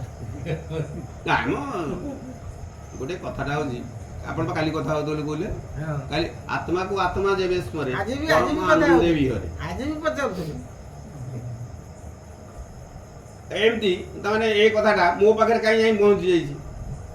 ଏ କଥାଟାକୁ ଉପଲବ୍ଧି କରିବା ଏଇଟା ଅନୁଭବର ବିଦ୍ୟା। ନିଶ୍ଚୟ ନିଶ୍ଚୟ ନିଶ୍ଚୟ। ନାଇଁ, ଏଇଟା ଅନୁଭବ। ତାହେଲେ ମୁଁ ଆଜି ଆସିବି ଏଠିକି ଏମିତି କିଛି ଭାବିନଥିଲି। ନାଇଁ। ହଠାତ୍ କି ମୁଁ ଭାବିଲି ନା ଯିବି, ଆଉ ଯେ ଯିବି କି ଠାକୁରଙ୍କୁ ଦର୍ଶନ କରିକି ଆସେ ଆଉ। ଆତ୍ମାକୁ ଆତ୍ମା ଦେବେ ସ୍ମରେ ପରମାନନ୍ଦରେ। ବାସ୍ ବାସ୍। ମୁଁ ପରଦିନ ଭାବୁଛି ଫୋନ କରିବିନି, କିନ୍ତୁ ମୁଁ କୁଆଡ଼େ ଗଲେ କାହିଁ ଧରା ଆଚ୍ଛା, ଯେଉଁଟା ଧର୍ମେନ୍ଦ୍ର ପ୍ରଦାନ କରୁଛନ୍ତି, ଯେଉଁଟା ଆମର ଏଇଟା ଓଡ଼ିଆ ଭାଷା, ମାନେ ଏଇଟା ଏଇ ଯେଉଁ ଆମର ଯେଉଁ ଓଡ଼ିଆ ଭାଷା ଲାଙ୍ଗୁଏଜଟା ସେ ଆପଣଙ୍କର ଏଥିରେ ରଖିବା ପାଇଁ କେଉଁଟା ନା କୋର୍ସ ଭିତରେ ପାଠ କୋର୍ସ ଭିତରେ ଯେଉଁଟା ରଖିବା ପାଇଁ ଚାହୁଁଛନ୍ତି, ସେଇଟା ଯେଉଁ କୋର୍ସଟା ଯେଉଁଟା ହେଉଛି ଆପଣଙ୍କର ଭାଗବତ ମହାଭାରତ ଆଉ ରାମାୟଣ, ତାର ଯେଉଁ ଅଛି ସବଜେକ୍ଟ ମ୍ୟାଟର ଯେଉଁଗୁଡ଼ା ସବୁ ଯାହା ଅଛି ତା ଦେହରେ ଏଇଟା ଇଣ୍ଟ୍ରୋଡ୍ୟୁସ୍ କରିବା ପାଇଁ ଚାହୁଁଛନ୍ତି। କୋଉଟାକୁ ଗୀତାଟାକୁ? ଗୀତା ହଉ ଇଏ ହଉ, ହଁ, ଭାଗବତଟାକୁ ରଖିପାରିବେ। ଅନ୍ୟ ଷ୍ଟେଟ୍ର ଭାଗବତଟାକୁ ରଖିପାରିବେନି। ଅନ୍ୟ ଷ୍ଟେଟ୍ରେ କରିସାରିବେ। କାହିଁକି ନା ନାଇଁ, ସେ ଗୀତାଟାକୁ ରଖିବେ। କାହିଁକି ନା ଗୋଟେ ବିଦ୍ୟାଳୟ ହେଉଛି ସବୁ ଧର୍ମର ସମନ୍ୱୟ ମାନେ ଅନୁଷ୍ଠାନ। ହଁ ହଁ ତେଣୁ ସେଠି ଭାଗବତକୁ ରଖିଲେ ଆମେ ଏଠି କୃଷ୍ଣଙ୍କ କଥା ନାଁଟା ଅଛି, ଏଠି କୃଷ୍ଣଙ୍କର ନାଁଟା ଅଛି, ରାମଙ୍କ ନାଁ ଅଛି, ଜଣେ ସନ୍ନ୍ୟାସୀଙ୍କ ନାଁ ଅଛି। ଇଏ କଥାଟାକୁ ମୁସଲମାନ ପିଲାଟା କାହିଁ ସେ ଗ୍ରହଣ କରିବ? ସେ ଗୋଟେ ଖ୍ରୀଷ୍ଟିଆନ ପିଲା କାହିଁ ଗ୍ରହଣ କରିବ? ଆମ ପାଖରେ ସିନା ଖ୍ରୀଷ୍ଟିଆନ ନାହାନ୍ତି, କେବଳ ମୁସଲମାନ ହିନ୍ଦୁ ଅଛନ୍ତି ଆମ ପାଖରେ, କିନ୍ତୁ ଟାଉନ ମାନଙ୍କରେ ସେମାନେ ହିନ୍ଦୁରୁ ସେମାନେ ହେଇଛନ୍ତି ନା। ନା ହେଲେ ବି ସେମାନେ ଗୋଟେ ସ୍ୱତନ୍ତ୍ର ଧାରାରେ ଅଛନ୍ତି। କିନ୍ତୁ ଗୀତା କ'ଣ କହିଲେ? ଗୀତା ଯାହା କହିଲେ ତାଙ୍କର ଯାହା, ଆମର ବି ସେଇଆ। ଦେଇନୋସ୍ମିନ୍ ଯଥା ଦେହେ କୁମାର ଯୌବନ ଜରା ତଥା ଦେହାନ୍ତର ପ୍ରାପ୍ତି ଧୀରତତ୍ର ମୁହନ୍ତି। ମାନେ ଯେମିତି ଆମର ଯୌବନ ବାଳକ, ଯୌବନ ପ୍ରଗଣ୍ଡ, ବୃଦ୍ଧ, କ୍ଷୀଣ, ମୃତ୍ୟୁ, ତାଙ୍କର ସେଇଆ ନୁହେଁ। ଖ୍ରୀଷ୍ଟିଆନ ମାନଙ୍କର ସେଇଆ ନୁହେଁ। ସମସ୍ତଙ୍କର ଜଗତ ସାରା ତେଣୁ ଏକଥାକୁ କାହିଁକି ସେ ଗ୍ରହଣ କରିବେନି? ତେଣୁ ୟାକୁ ଯଦି ଆମେ ଜାଣିଛେ, ମୁଁ ମରିଲିଣି, ମୋର ବାଳକ ମରିସାରିଲାଣି, ମୋର ଯୁବକ ମରିସାରିଲାଣି, ମୋର ବୃଦ୍ଧ ମରିସାରିଲାଣି, ମୁଁ ବର୍ତ୍ତମାନ କ୍ଷୀଣ ଅବସ୍ଥାକୁ ଆସିଲିଣି, ଆପରେ ମୃତ୍ୟୁ ହବ। ମୁଁ ଯଦି ଏ କଥାଟା ବୁଝିବି, ତାହେଲେ ମୋର ଏଥିରେ ବିରୋଧ କରିବାର ନାହିଁ। ଏଇଟା ଧର୍ମୀୟ, ଏଇଟା ଏ ପୁସ୍ତକ। ସମସ୍ତଙ୍କ ଦେହରେ ଇଏ ହବ। ଆଉ ମୁସଲମାନ କ'ଣ, ହିନ୍ଦୁ କ'ଣ, ଖ୍ରୀଷ୍ଟିଆନ କ'ଣ, କିଏ କ'ଣ, କାହାକୁ ଏଇଟା ଛାଡ଼ିବ କି? ବାସ୍। ସେ ଯୋଉଠି କହିଛନ୍ତି ମୋତେ, ଭଗବାନ କୃଷ୍ଣ କହୁଛନ୍ତି ଅର୍ଜୁନକୁ, ସେ ଯୋଉଠି କହିଛନ୍ତି ମୋତେ, ସେଠି ତା ପାଖରେ ଲେଖିଦେବେ ସେଇ ସଚ୍ଚିଦାନନ୍ଦ ଘନ ପରମ ବ୍ରହ୍ମକୁ। ଯୋଉ ଜାଗାରେ କହିଛନ୍ତି ସର୍ବଧର୍ମାନ ପରିତ୍ୟଜ୍ୟ ମାମେକଂ ଶରଣଂ ବ୍ରଜ ଅହଂ ତ୍ୱହା ସର୍ବପାପେଭ୍ୟ ମୋକ୍ଷୟୀ ସ୍ୱାମୀ ସୂଚ। ମୋତେ ଅର୍ଥାତ୍ ସେଇ ସଚ୍ଚିଦାନନ୍ଦ ଘନକୁ ତମେ କର, ସଚିତ୍ ଆନନ୍ଦ। ସେ ସେଠି ଆଉ କିଛି ନାହିଁ। ଗୀତା ପ୍ରଡ୍ୟୁସ୍ ହେଇପାରିବ, କିନ୍ତୁ ଭାଗବତ ପ୍ରଡ୍ୟୁସ୍ ହେଇଛି। ଭାଗବତ ପ୍ରଡ୍ୟୁସ୍ ହେଇଛି କୋଉଠି ନା କାତ୍ୟାୟନୀ ବ୍ରତ 23 ଅଧ୍ୟାୟ, ଦଶମ ସ୍କନ୍ଧର 23 ଅଧ୍ୟାୟ। କାତ୍ୟାୟନୀ ବ୍ରତ ଯେତେବେଳେ କରିଛନ୍ତି, ଯୋଉ ହେଇଛି ତାଙ୍କର କ'ଣ ବସ୍ତ୍ରହରଣ, ତାପରେ ଯେତେବେଳେ ସିଏ ଝିଅ ପିଲା ପଳେଇ ଯାଇଛନ୍ତି, ଇଏ ତାଙ୍କର ଯାଇ ପଳେଇଛନ୍ତି, ଗଛ ମୂଳରେ କରିଛନ୍ତି ଗଛର ମହାତ୍ମ୍ୟ, ବୃକ୍ଷର ମହାତ୍ମ୍ୟ। ଏଇଟା ପିଲାମାନଙ୍କ ପାଇଁ ବୃକ୍ଷର ଉପକାରିତା ବାବଦରେ ସେଇଥିରୁ ଘିନି ଆଣିଛନ୍ତି 25-30 ପଦ, ଗୋଟେ ସବଜେକ୍ଟ କରିଦେଇଛି ପଞ୍ଚମ ଶ୍ରେଣୀରେ।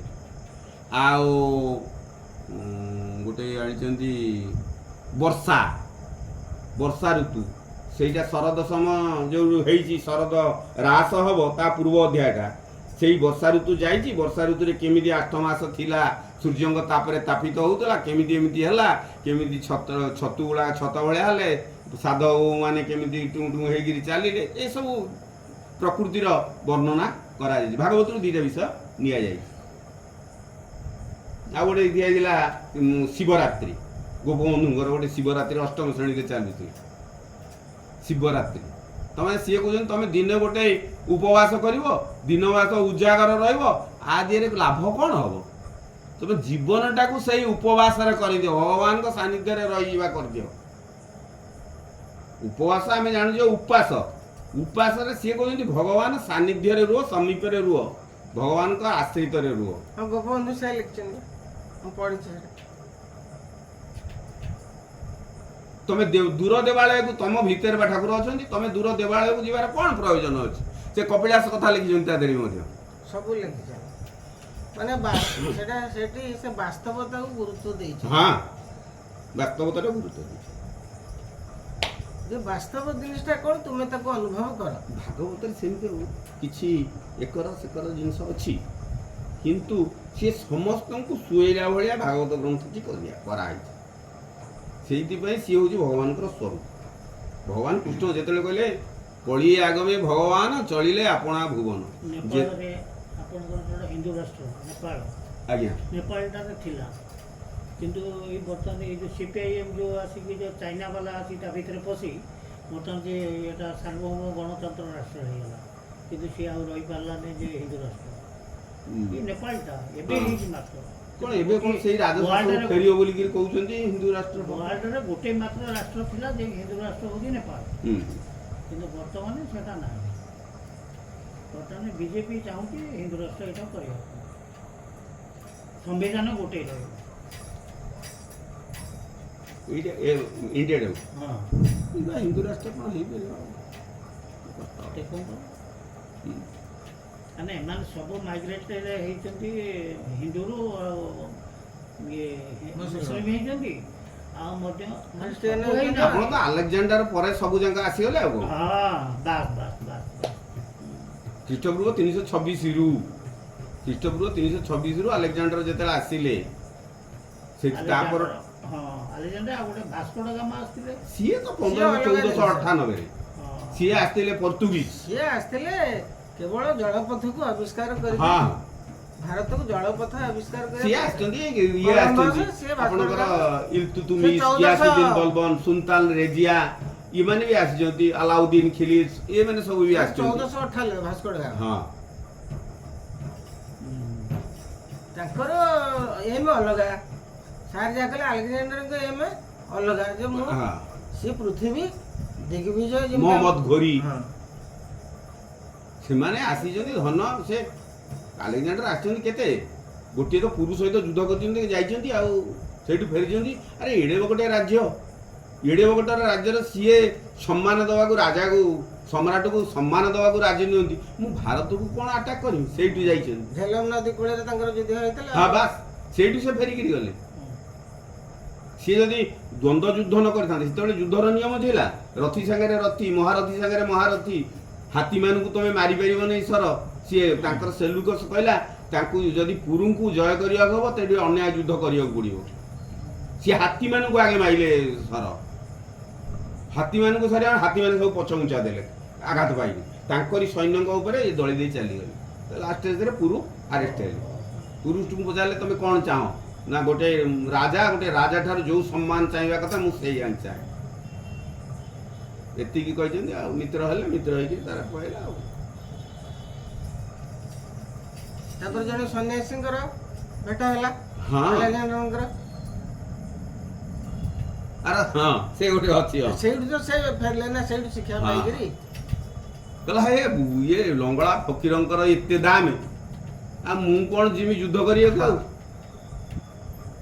ହେଲେ ବିଶ୍ୱବିଜୟୀ ଆଉ ସେ କ'ଣ ଫେରିଥାନ୍ତେ? ଏଇ ଦୁଇଟା ଜିନିଷକୁ ଅନୁଭବ କରି ସେଠୁ ସେ ଫେରିଗଲେ।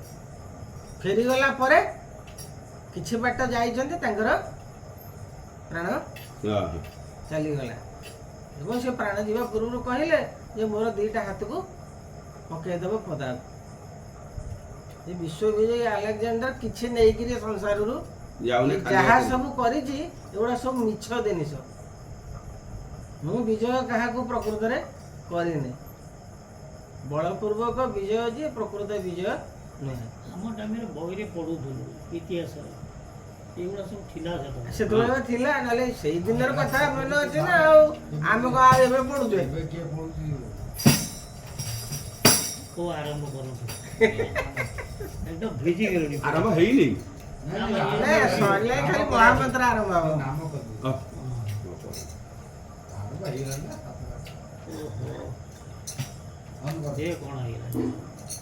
ହରେ କୃଷ୍ଣ ହରେ କୃଷ୍ଣ କୃଷ୍ଣ କୃଷ୍ଣ ହରେ ରାମ ହରେ ରାମ ରାମ ରାମ ହରେ ହରେ କୃଷ୍ଣ ହରେ କୃଷ୍ଣ কৃষ্ণ কৃষ্ণ হরে হরে হরে রাম রাম রাম রাম হরে হরে হরে কৃষ্ণ কৃষ্ণ কৃষ্ণ হরে হরে হরে রাম রাম রাম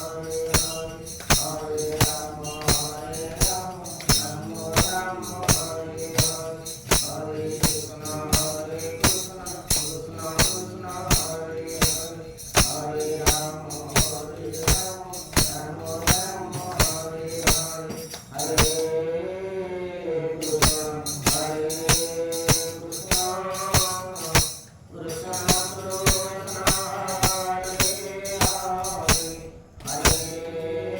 হরে হরে হরে রাম রাম রাম রাম হরে হরে হরে কৃষ্ণ হরে কৃষ্ণ কৃষ্ণ কৃষ্ণ হরে হরে হরে রাম রাম রাম